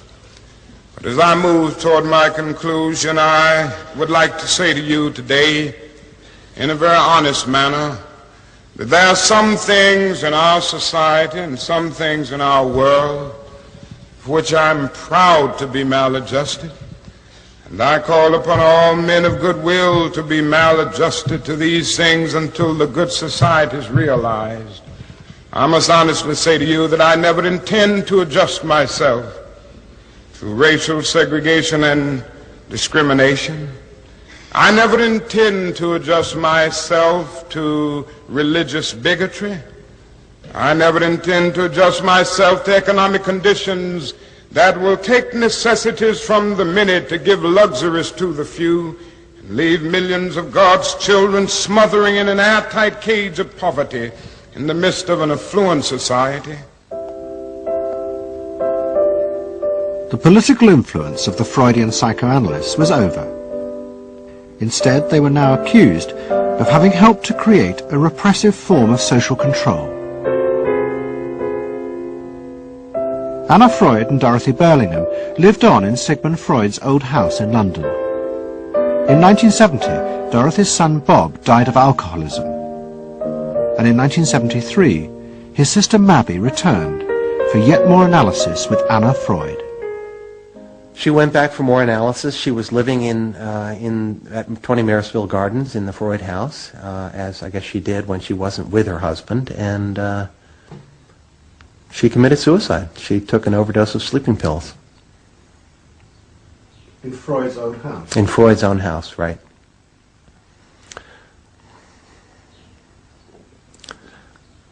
So, I mean, the obvious, there are a lot of implications that one can draw from that, and I just think she happened to reach the end of the rope there.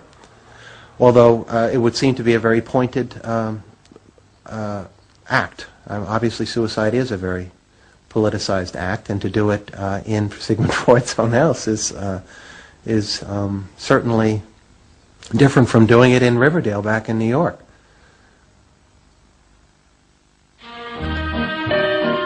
Next week's episode will tell the story of the rise to power of the enemies of the Freud family. They believed that the way to build a better society was to let the self free. But what they didn't realize was that this idea of liberation would provide business and politics with yet another way to control the self.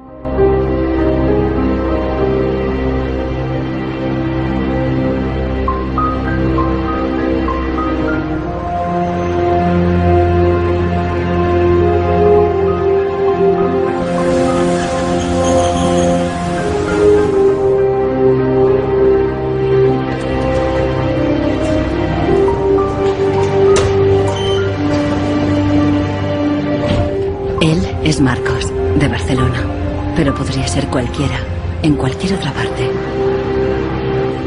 Se va a encontrar con algo que ocurre cada día en oficinas y hogares de todo el mundo.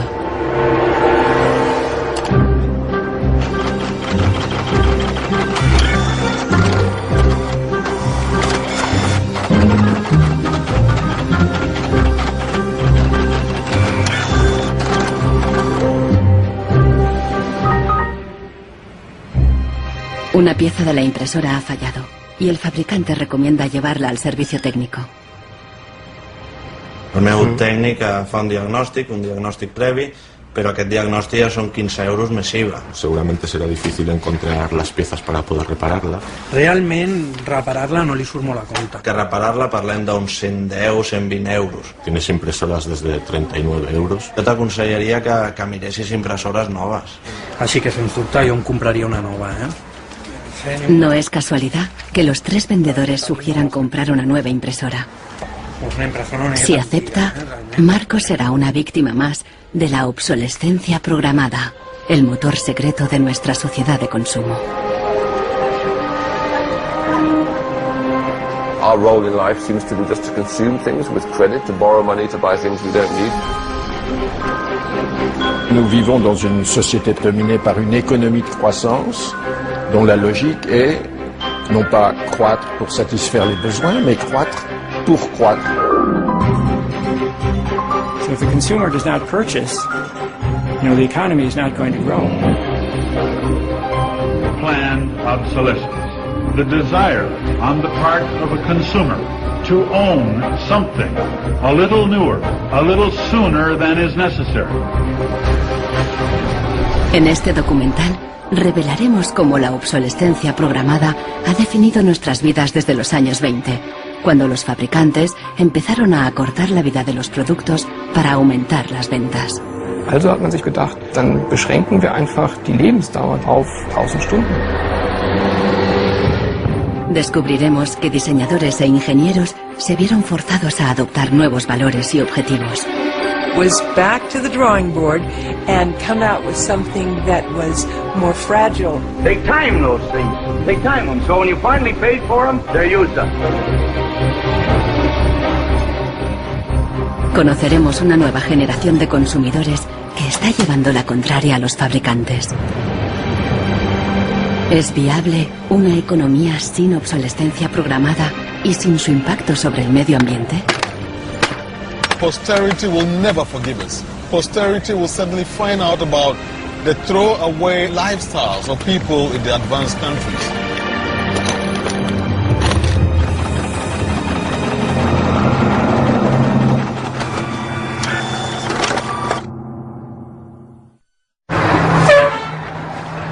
Welcome to Livermore, California, home of the longest burning light bulb in the world. My name's Lynn Owens, and I am chairman of the Light Bulb Committee. It was in 1972 when we discovered that the light bulb that was hanging in the fire station was a significant light bulb.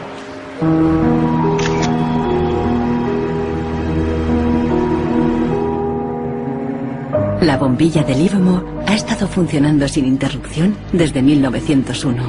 De momento, ya se han agotado 2 webcams y la bombilla va por la tercera.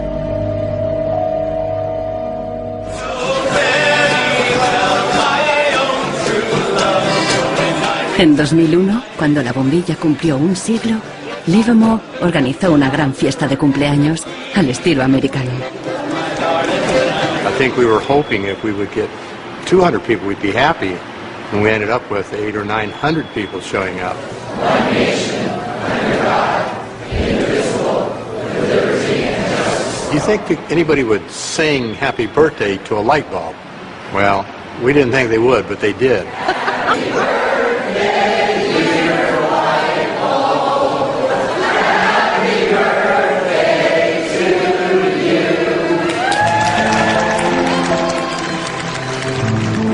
The origin of the bulb was, it was produced in a town called Shelby, Ohio, back around 1895, and put together by some very interesting ladies that I have some pictures of, and some gentlemen that invested in the company. The filament was invented by Adolphe Chaillet. He invented his filament to last.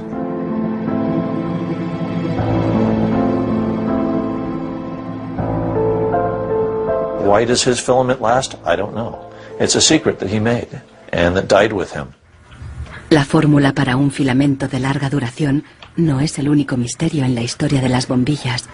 Un secreto mucho mayor es cómo y por qué este humilde producto se convirtió en la primera víctima de la obsolescencia programada. Weihnachten 1924 war ein ganz besonderer Tag. In einem Hinterzimmer in Genf trafen sich einige Herren in Nadelstreifenanzügen, um einem geheimen Plan nachzugehen. Sie gründeten das erste weltweite Kartell, das sich zum Ziel setzte, die Glühbirnenproduktion der gesamten Länder zu kontrollieren und den Kuchen namens Weltmarkt unter sich aufzuteilen. Dieses Kartell hat den Namen Phoebus. Phoebus incluía a los principales fabricantes de bombillas de Europa y de Estados Unidos, e incluso de lejanas colonias en Asia y África. Das Ziel ist gewesen, Patente auszutauschen, die Produktion zu kontrollieren und vor allem aber den Verbraucher zu kontrollieren. Es ist umso besser für diese Firmen, wenn der Verbraucher regelmäßig Glühlampen kauft, und wenn die Glühlampen lange brennen, ist das ein ökonomischer Nachteil. En un principio, la meta de los fabricantes era una larga vida para sus bombillas. On October 21st, 1871, numerous experiments were run in the production of a small unique lamp of comparatively enormous resistance. The filament being under conditions of great stability after the result. En 1881, Edison puso a la venta su primera bombilla. Duraba 1500 horas. En 1924, cuando se fundó el cártel Phoebus, se anunciaban con orgullo 2500 horas de vida útil y los fabricantes destacaban la longevidad de sus bombillas. Also hat man sich bei Phoebus gedacht, dann beschränken wir einfach die Lebensdauer dieser einzelnen Glühbirnen auf 1000 Stunden. 1925 wird ein entsprechendes Komitee gegründet, das 1000-Hour Life Committee, was sich zum Ziel setzt, auf technischer Basis die Lebensdauer der Glühlampen auf diese Brenndauer zu beschränken. Más de 80 años después, Helmut Höge, un historiador de Berlín, encuentra pruebas de las actividades del comité ocultas entre los documentos internos de los miembros del cártel. Empresas como Philips en Holanda, Osram en Alemania y Lámparas Z en España. Hier haben wir ein Kartelldokument, da steht: The average life of lamps for general lighting service must not be guaranteed, published or offered for another value than 1000 hours.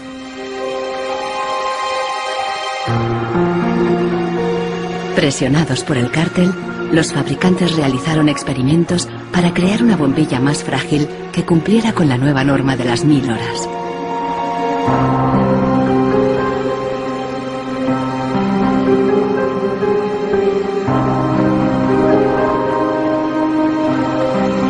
La fabricación estaba rigurosamente controlada para asegurarse de que se cumplía la norma. Eine Maßnahme bestand beispielsweise darin, einen Prüfstand zu errichten, in dem viele kleine Sockel zu finden sind, in die dann wiederum einzelne Exemplare aus verschiedenen Produktionsreihen eingeschraubt wurden, und Firmen wie Osram haben dann genauestens protokolliert, wie lange diese Lampen brannten. Phoebus creó una complicada burocracia para imponer sus reglas. Los fabricantes eran multados severamente si se desviaban de los objetivos marcados.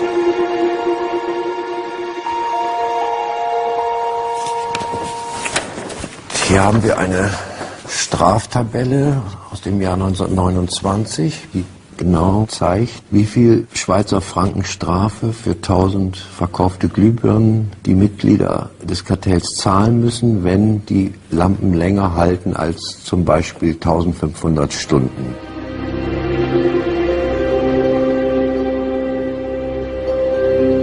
A medida que la obsolescencia programada surtía efecto, la vida útil empezó a caer. En solo 2 años pasó de 2500 horas a menos de 1500. En los años 40, el cártel ya había conseguido su objetivo. Una bombilla estándar duraba 1000 horas. I can see how this was very tempting in 1932. I think at the time sustainability was actually substantially less of an issue, because I don't think they looked at the planet as being one with finite amount of resources. They looked at it as from an abundance perspective. Ironically, the light bulb has always been a symbol for ideas and innovation, and yet it's one of the early and best examples of planned obsolescence. En las décadas siguientes se patentaron docenas de nuevas bombillas, incluso una que duraba 100.000 horas. Pero ninguna llegó a comercializarse. Offiziell hat es ja Phoebus eigentlich nie gegeben, wenn auch diese Spuren der Öffentlichkeit nie ganz verborgen gewesen sind. Die Strategie dahinter ist, sich in bestimmten Zeitabständen immer wieder umzubenennen. Dann heißt es mal internationales Elektrizitätskartell, dann mal wieder irgendein anderer Name. Entscheidend ist, dass diese Idee als Institution natürlich weiter besteht.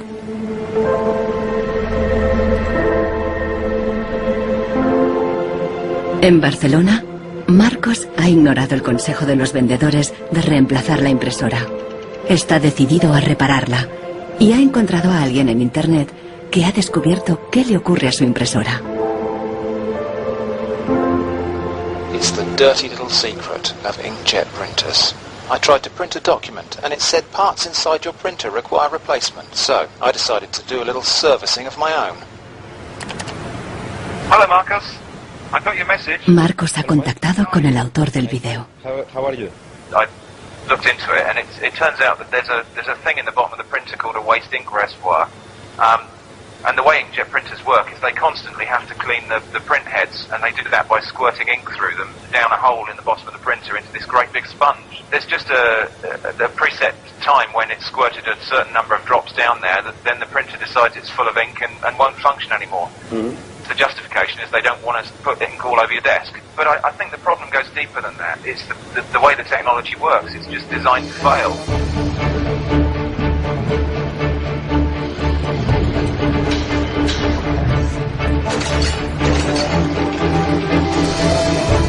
La obsolescencia programada surgió al mismo tiempo que la producción en masa y la sociedad de consumo. The whole issue with products being made to last less long is part of a whole pattern that began in the Industrial Revolution when the new machines were producing goods so much more cheaply, which was a great thing for consumers, but consumers couldn't keep up with the machines. There was so much production. Ya en 1928, una influente revista de publicidad advertía: un artículo que no se desgasta es una tragedia para los negocios. De hecho, con la producción en masa bajaron los precios y los productos fueron más asequibles. La gente empezó a comprar por diversión más que por necesidad. La economía se aceleró.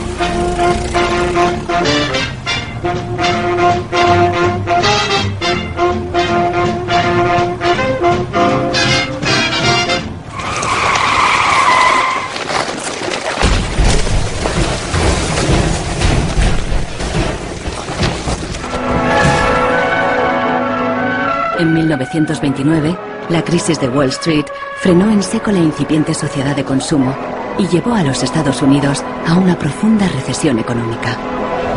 Unemployment reached staggering proportions. By 1933, 1/4 of our labor force was unemployed. Las colas ya no eran para comprar, sino para pedir trabajo y comida. Desde Nueva York llegó una propuesta radical para reactivar la economía. Bernard London, un prominente inversor inmobiliario, sugirió salir de la depresión haciendo obligatoria la obsolescencia programada. Era la primera vez que el concepto aparecía por escrito. London planteaba que todos los productos tuvieran una vida limitada, con una fecha de caducidad, después de la cual se considerarían legalmente muertos. Los consumidores los devolverían a una agencia del gobierno para su destrucción. He was trying to achieve a balance between capital and labor where there would always be a market for new goods. So there would always be a need for labor and there would always be a reward for capital. Bernard London creía que con la obsolescencia programada obligatoria, las fábricas seguirían produciendo, la gente continuaría consumiendo y habría trabajo para todos.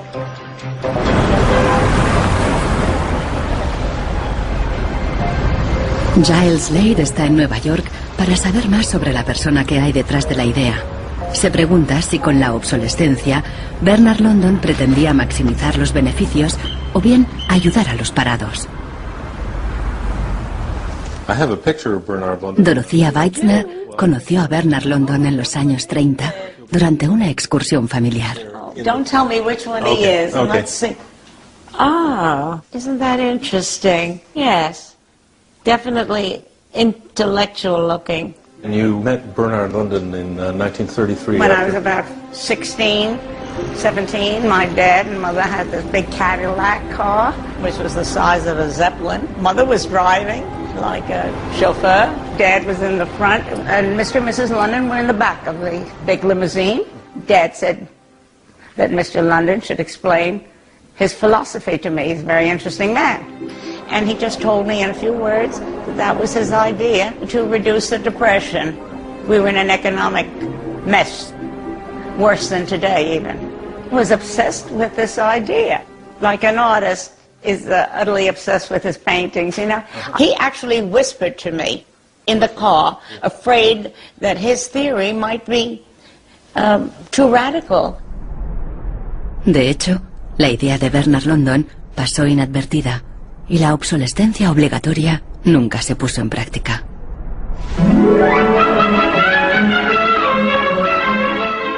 Veinte años más tarde, en los años 50, la obsolescencia programada resurgió, pero con un giro crucial. Ya no se trataba de obligar al consumidor, sino de seducirle. Planned obsolescence. The desire on the part of a consumer to own something a little newer, a little better, a little sooner than is necessary. We certainly in America and by now... Esta es la voz de Brooks Stevens, el apóstol de la obsolescencia programada en la América de la posguerra. Este elegante diseñador industrial creó desde electrodomésticos hasta coches y trenes, contando siempre con la obsolescencia programada. A tono con la época, los diseños de Brooks Stevens transmitían velocidad y modernidad. Hasta su casa era inusual. This is the home that my father designed and that I grew up in. When it was being built out in the suburbs, everybody thought it was going to be the new Greyhound bus station because it did not look like a traditional home. One of the most important things that my father felt always in designing a product is that it made a statement. He detested products that were bland and really did not, create any desire within the consumer to inspire the purchase. Unlike the European approach of the past where they tried to make the very best product and make it last forever, meaning you bought such a fine suit of clothes that you were married in it and then buried in it and never a chance to renew it, the approach in America is one of making the American consumer unhappy with the product that he has enjoyed the use of for a period, have him pass it on to the second-hand market and obtain the newest product with the newest possible look. Brooks Stevens viajó por todos los Estados Unidos, promoviendo la obsolescencia programada en charlas y discursos. Sus ideas cuajaron y tuvieron un amplio eco.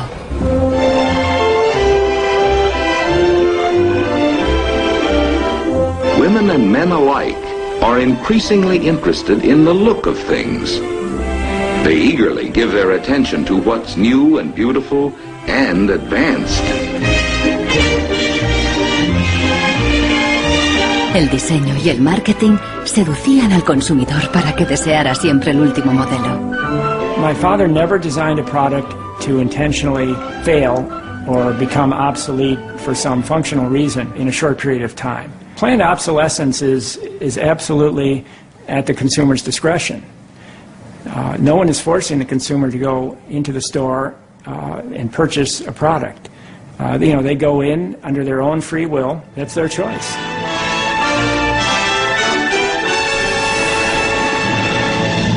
Libertad y felicidad a través del consumo ilimitado.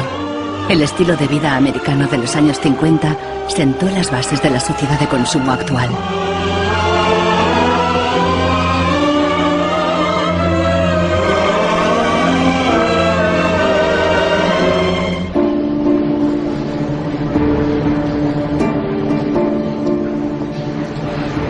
See, without planned obsolescence, these places wouldn't exist. There wouldn't be any products, there wouldn't be any industry, there wouldn't be any designers, architects, there wouldn't be any salespeople, cleaners, there wouldn't be any security guards. All the jobs would go. So how often do you change your mobiles? 18 months. Once a year. Once a year. Once a year. Hoy en día, la obsolescencia programada se enseña en las escuelas de diseño y de ingeniería. Boris Knuff da clases sobre el ciclo de vida del producto, el eufemismo moderno de la obsolescencia programada. I went shopping for you. Got a couple of things. A pan, salt, shirt, another shirt. Se enseña a los estudiantes a diseñar para un mundo empresarial dominado por un único objetivo: compras frecuentes y repetidas. What I do, I pass these round, and you tell me what you think, how long it takes for them to fail, what the service life will be. Designers have to understand what company they work for. The company decides on a business model. How often do we want to renew our products, our offers? So this brief is given to designers, and designers have to understand and design the product in a certain way so it fits exactly the business strategy of the client they work for. La obsolescencia programada está en la raíz del considerable crecimiento económico que el mundo occidental ha vivido a partir de los años 50. Desde entonces, el crecimiento ha sido el santo grial de nuestra economía. Nous vivons dans une société de croissance dont la logique est non pas croître pour satisfaire les besoins, mais croître pour croître, croître à l'infini, faire croître sans limite la production et pour justifier cette croissance de la production, faire croître sans limite la consommation. Serge Latouche, un destacado crítico de la sociedad del crecimiento, escribe a menudo sobre sus mecanismos. Au fond, il y a trois instruments fondamentaux qui sont la publicité, l'obsolescence programmée et le crédit.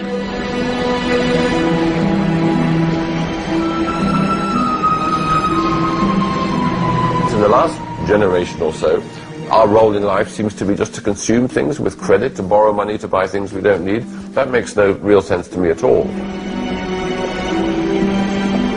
Los críticos de la sociedad del crecimiento alertan de que no es sostenible a largo plazo, porque se basa en una contradicción flagrante. Celui qui croit qu'une croissance infinie est compatible avec une planète finie est soit un fou, soit un économiste.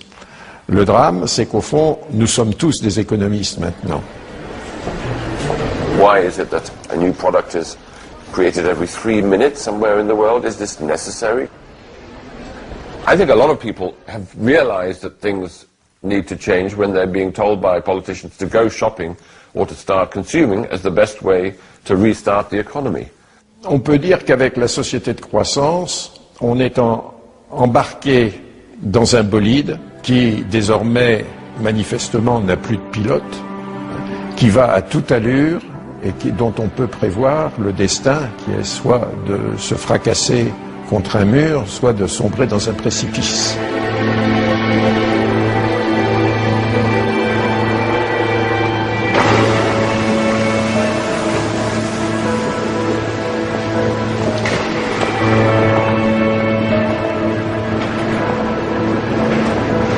Consultando manuales de instrucciones, Marcos se da cuenta de que los ingenieros determinan la vida útil de muchas impresoras al diseñarlas.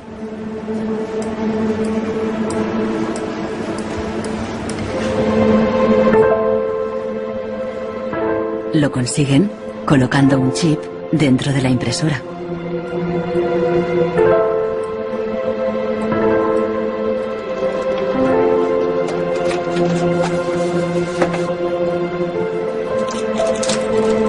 Hi ha trobat el chip, que és una EEPROM, que és un chip on es guarda una compta d'impressions, i quan s'arriba a una determinada compta és quan es bloqueja la impressora i deixa d'imprimir.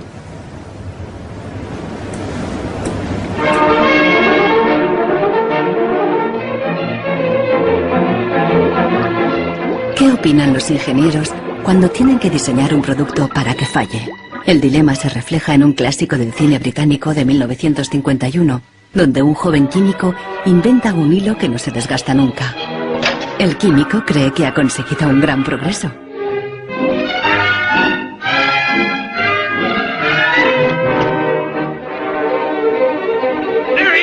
Pero no a todo el mundo le gusta el invento. Y al poco le persiguen no tan solo los dueños de la fábrica, sino también los obreros, que temen por sus empleos.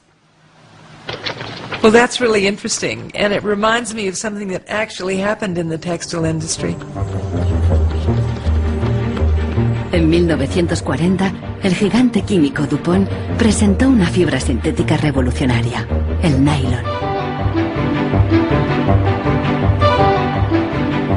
Para las mujeres, las medias duraderas eran un gran progreso, pero la alegría duró poco. My father worked for DuPont before and after the war in the nylon division, and he told me a story about how when nylon first came out and they were trying it out for use in stockings, the men in his division were asked to take these stockings home for their wives and girlfriends to try out. My father brought them home to my mother, and she was delighted with the first products because they were so sturdy. Los químicos de DuPont tenían motivos para estar orgullosos. Incluso los hombres admiraban la resistencia de las medias de nylon. The problem was they lasted too long. The women were very happy with the fact that they didn't get runners in them. Unfortunately, this meant that the companies producing the stockings were not going to sell very many. DuPont dio nuevas instrucciones al padre de Nichols Fox y sus colegas. For the men in his division, it was back to the drawing board to try to make the fibers weaker and come out with something that was more fragile and would run so that the stockings wouldn't last as long. Los mismos químicos que habían aplicado todo su saber para crear un nylon duradero siguieron la corriente de la época y lo hicieron más frágil. Ese hilo eterno desapareció de las fábricas, igual que en el cine. We need control of this discovery. Complete control. If you want twice the amount in that contract, we will pay it. $250,000. To suppress it. Yes.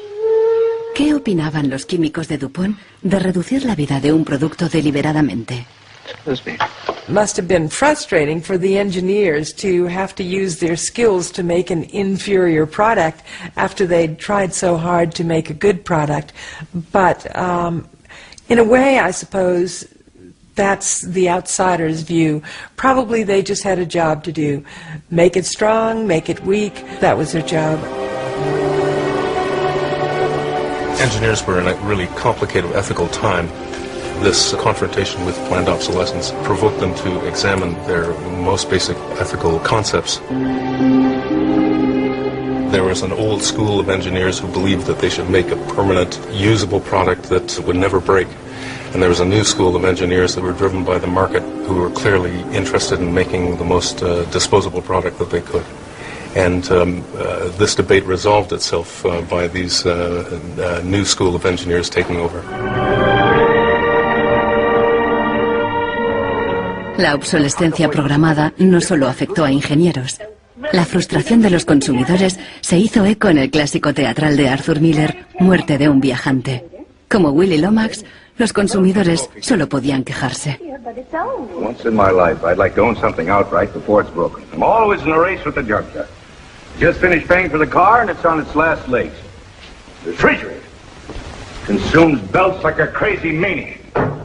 They time those things. They time them, so when you finally paid for them, they're used up.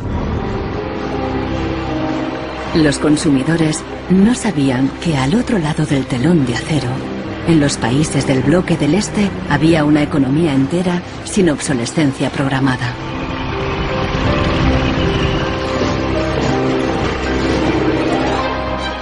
La economía comunista no se basaba en el libre mercado, sino que estaba planificada por el Estado.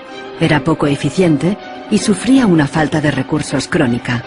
En ese sistema, la obsolescencia programada no tenía ningún sentido. En la antigua Alemania del Este, la economía comunista más eficiente, las normas estipulaban que las neveras y las lavadoras debían funcionar durante 25 años. Hier, dieser DDR-Kühlschrank, den habe ich 1985 gekauft. Der ist also mindestens 24 Jahre alt. Und die Glühbirne ist ebenso alt, habe ich noch nie ausgewechselt. Die ist also auch schon fast 25 Jahre alt. En 1981, una fábrica de Berlín Este empezó a producir una bombilla de larga duración. La presentaron en una feria internacional en busca de compradores occidentales. Als die ostdeutschen Glühlampenhersteller 1981 diese Langlebensdauerglühlampen auf der Hannoveraner Messe präsentierten, meinten ihre Westkollegen, ihr wollt euch wohl alle arbeitslos machen. Woraufhin die NAVA-Leute, Ingenieure, antworteten, nein, im Gegenteil, indem wir Ressourcen schonen und den Wolfram nicht verpulvern, behalten wir gerade unsere Arbeitsplätze. Los occidentales rechazaron la bombilla. En 1989 cayó el muro de Berlín. La fábrica cerró y la bombilla de larga duración dejó de producirse. Ahora solo se puede ver en exposiciones y museos.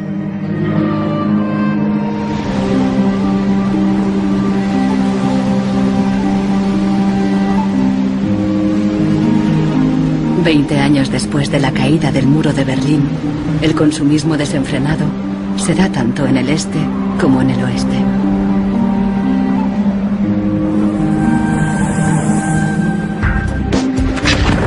Con una diferencia. En la era de Internet, los consumidores están dispuestos a luchar contra la obsolescencia programada. The first movie we made that really broke through was a movie about the iPod. I was completely broke. I'd gotten this iPod, it was like $500, $400, and about 8 months later, 12 months later maybe, the battery died in it. And I called Apple to ask them to replace the battery. And their policy at the time was to tell their customers to buy a new iPod. You might as well go get a new one. Apple doesn't offer? No. Apple doesn't offer a new battery for the iPod? No. It wasn't that the battery died that was annoying, because in my Nokia cell phone, the battery dies, you buy a new battery. Even in my Apple laptop, when the battery would die, you replace the battery. But in the iPod, this expensive piece of hardware, when the battery died, you had to replace the entire unit. So it was my brother's idea to make a movie about just that. We went around with a stencil, spray painting on every iPod advertisement we saw in town. iPod's unreplaceable battery lasts only 18 months. We put the video on our own little site, iPodsDirtySecret.com. In the first month, 6 weeks, it was at 5-6 million views. And the site went absolutely bananas. Una abogada de San Francisco, Elizabeth Pritzker, oyó hablar del vídeo y decidió demandar a Apple por el tema de la batería del iPod. Medio siglo después del caso del cártel, la obsolescencia programada llegaba de nuevo a los tribunales. When we brought this litigation, this was 2 years after the iPod was introduced, Apple had sold about 3 million iPods nationwide in the United States. Buena parte de esos iPods tenían problemas con la batería y sus propietarios estaban dispuestos a ir a los tribunales. Uno de ellos era Andrew Westley. We selected from amongst the consumers who had called us individuals who would serve as representatives in a class action. A class action is really a device that's fairly unique to the United States, where a small group of people stands in the shoes of a large group to bring one claim before a court. My role in that case was as class representative on behalf of thousands, maybe tens of thousands of people. The case came to be known as Wesley versus Apple. When my friends and family learned that this was a major case, they thought I was, becoming a radical. Here I am going to sue, I was the next Erin Brockovich. En diciembre de 2003, Elizabeth Pritzker presentó la querella ante el Tribunal del Condado de San Mateo, a un tiro de piedra de la sede central de Apple. We asked Apple for a number of technical documents regarding the battery life in the iPod, and we received a lot of technical data about the battery design, about the testing of the battery, and learned through that discovery that the type of the lithium battery that was contained within this iPod was designed, by design, to really only have a short period of life. I do think that Apple's development of the iPod was intended to be one of planned obsolescence. Después de meses de tensión, las dos partes llegaron a un acuerdo. Apple creó un servicio de recambio y prolongó la garantía a 2 años. Los querellantes recibieron una compensación. One thing that really bothers me personally is that Apple really promotes itself as a young, hip, forward-thinking company, and for a company like that not to have a good environmental policy that allows consumers to return products for proper recycling and disposal really is really counterintuitive and counter to their message.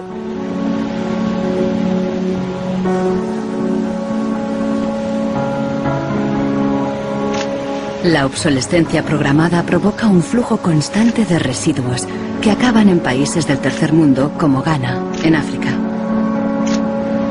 It's been between 8 and 9 years now when I noticed that loads and loads of containers were coming to this country with electronic waste. We're talking about end-of-life computers, end-of-life television sets, which nobody wants in the developed countries. Un tratado internacional prohíbe enviar residuos electrónicos al tercer mundo. Pero los mercaderes usan un simple truco: declararlos productos de segunda mano.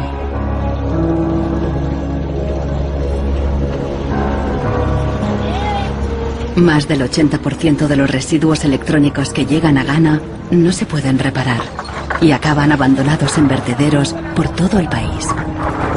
We are at the dump site here in Agbogbloshie. In the past, we have this beautiful river called the Odor River, that meandered its way through this area. It was teeming in the past. It had so much fish. So we actually attended a school not very far away from here. So we'd come play football and hang around the river. The fishermen would organize boat rides, I remember very well. But now it's all finished, it's all gone. And that makes me really, really sad. And it makes me angry.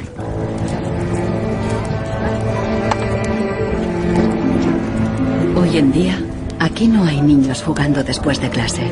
En su lugar, jóvenes de familias pobres vienen a buscar chatarra.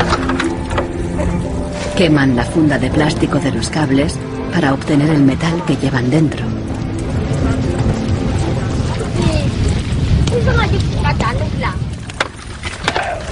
Los niños más pequeños rebuscan en los restos para encontrar cualquier pequeño trozo de metal que los mayores hayan olvidado.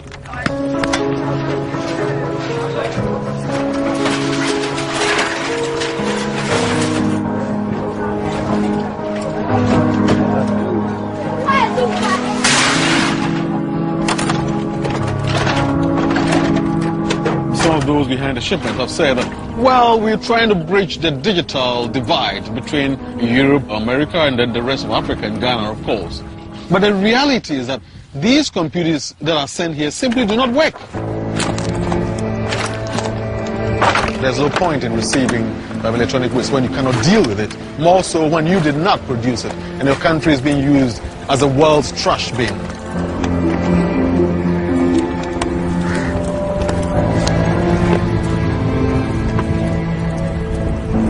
The trash that for so long in the industrial age has been hidden from view is now coming into our lives, and we can actually no longer easily avoid it. The waste economy is reaching its last legs because they don't physically have anywhere else to put the waste. I think in the course of time, we've come to realize that the planet that we're living on cannot sustain that forever.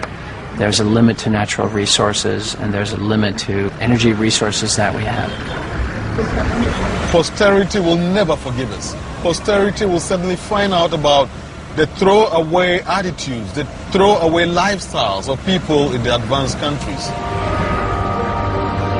Gente de todo el mundo ha empezado a actuar contra la obsolescencia programada. Mike Anane lucha desde el final de la cadena. Ha empezado recopilando información. This is where I keep the e-waste that have asset tags or property tags. This says Amu Center Northwest Zeeland. It's from Denmark. This is from Germany, sent here simply to be dumped. Westminster College. Apple should know better. It's a company that claims to be so green. There's a lot of Apple products that are being dumped here. I have a database that contain the asset tags, the contact addresses, telephone numbers of the companies that owned the electronic waste that have been dumped in Ghana. Mike piensa convertir esta información en pruebas para una denuncia ante un tribunal. We need to take some action, some punitive measure. We need to sue people so they stop dumping e-waste in Ghana.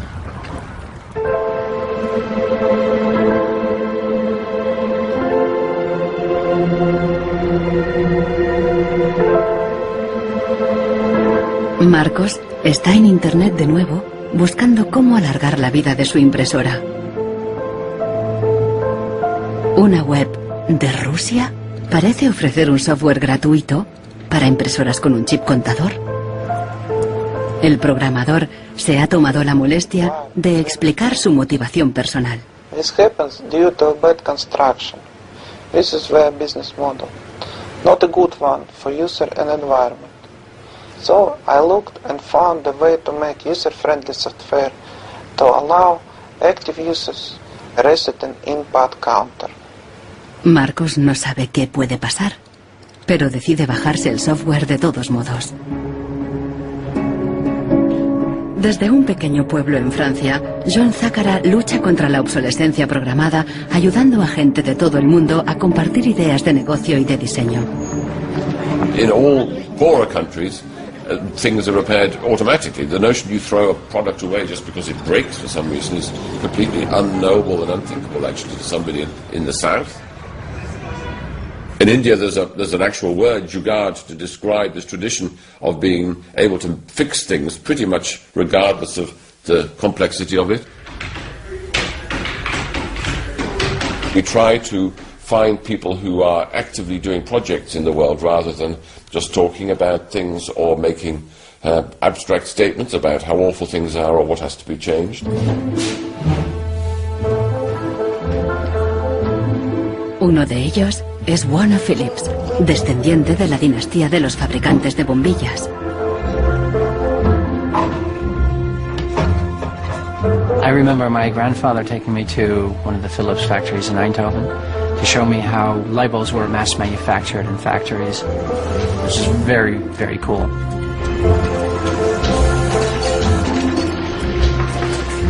Casi un siglo después del cártel de la bombilla, Warner Phillips sigue la tradición familiar, pero con una perspectiva diferente. Fabrica una bombilla LED que dura 25 años. It's not like there's a green world and there is a business world.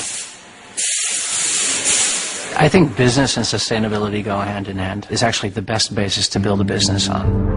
And the only really real way to do that, I believe, is to factor in the true costs of the resources that have been used, but you also look at the energy consumption, you also look at the indirect energy consumption of transportation. Si on faisait vraiment payer aux transporteurs le coût réel du transport, sans parler du fait que le pétrole est une ressource non renouvelable et pour lequel on n'a pas vraiment de substitut, je dirais que le prix du transport devrait être multiplié par 20 ou 30. If you factor all of that into every product that you manufacture, then there will be huge incentives for manufacturers and entrepreneurs all over the planet to make products that last forever.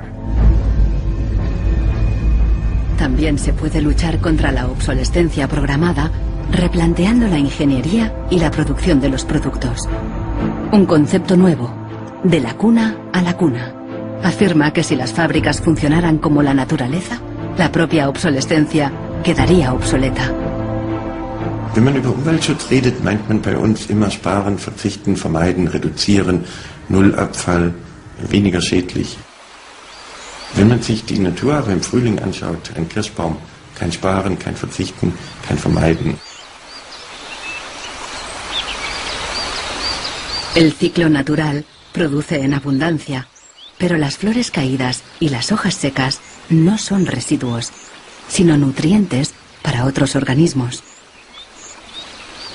Die Natur kennt keine Abfälle, sondern sie kennt nur Nährstoffe.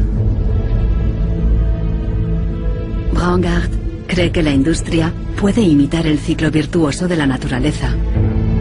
Y lo demostró al rediseñar el proceso de producción de una fábrica textil suiza. Wenn man zum Beispiel einen Stoff hat, dazu ein Sofa damit bezieht oder einen Stuhl, dann sind die Zuschnitte, was man abschneidet, so giftig, dass es als Sondermüll entsorgt werden muss. Braungart descubrió que la fábrica usaba, por inercia, cientos de tintes y productos químicos altamente tóxicos. Para fabricar los nuevos tejidos, Braungart y su equipo redujeron la lista a solo 36 sustancias, todas biodegradables. Wir suchen jetzt alle Zutaten raus, dass man sie auch essen könnte. Das heißt, Sie können die klein schneiden und in Müsli packen, wenn Sie wollen. Wenn man eine Müllgesellschaft hat, ist jedes kurzlebige Produkt natürlich ein Müllproblem. Wenn es aber eine Gesellschaft ist, die Nährstoffe macht, ist jedes kurzlebige Produkt wieder eine Chance, etwas Neues zu machen. Para los críticos más radicales de la obsolescencia programada, no basta con reformar los procesos productivos. Quieren replantear nuestra economía y nuestros valores. C'est une vraie révolution.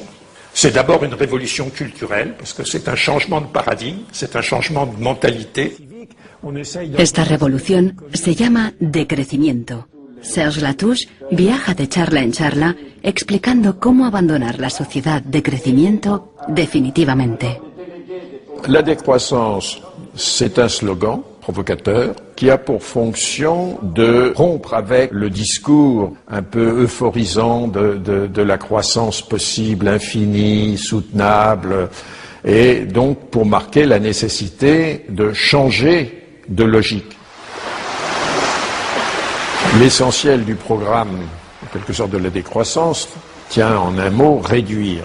Réduire notre empreinte écologique, réduire nos gaspillages, notre surproduction, notre surconsommation. Réduisant la consommation, en réduisant la production, mais en libérant du temps libre, on peut développer d'autres formes de richesse qui ont l'avantage d'être, de ne pas s'épuiser quand on les consomme, comme l'amitié, le savoir. We increasingly rely on objects to give us a sense of self-esteem and identity. It's partly the consequence of the breakdown of things that used to give us identity, like membership of a community or relationship to the land, or all sorts of soft and social things which have been replaced by consumerism.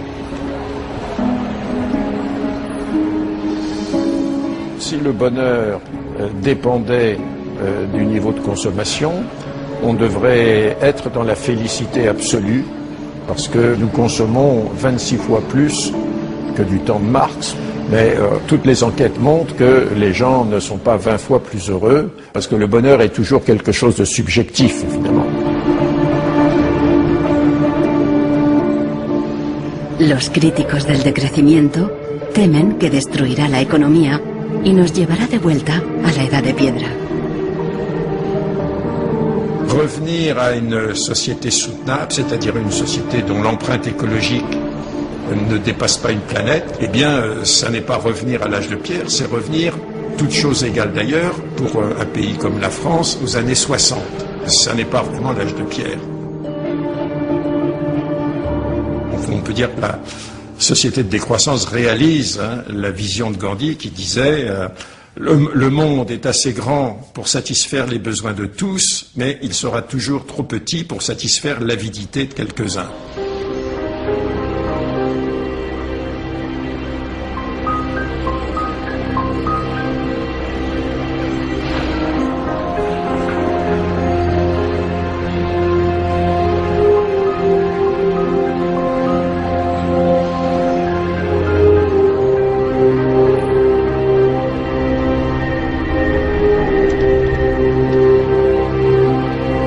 Marcos está instalando el freeware ruso en su ordenador.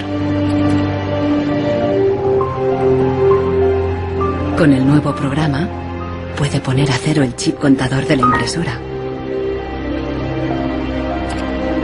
La impresora se desbloquea inmediatamente.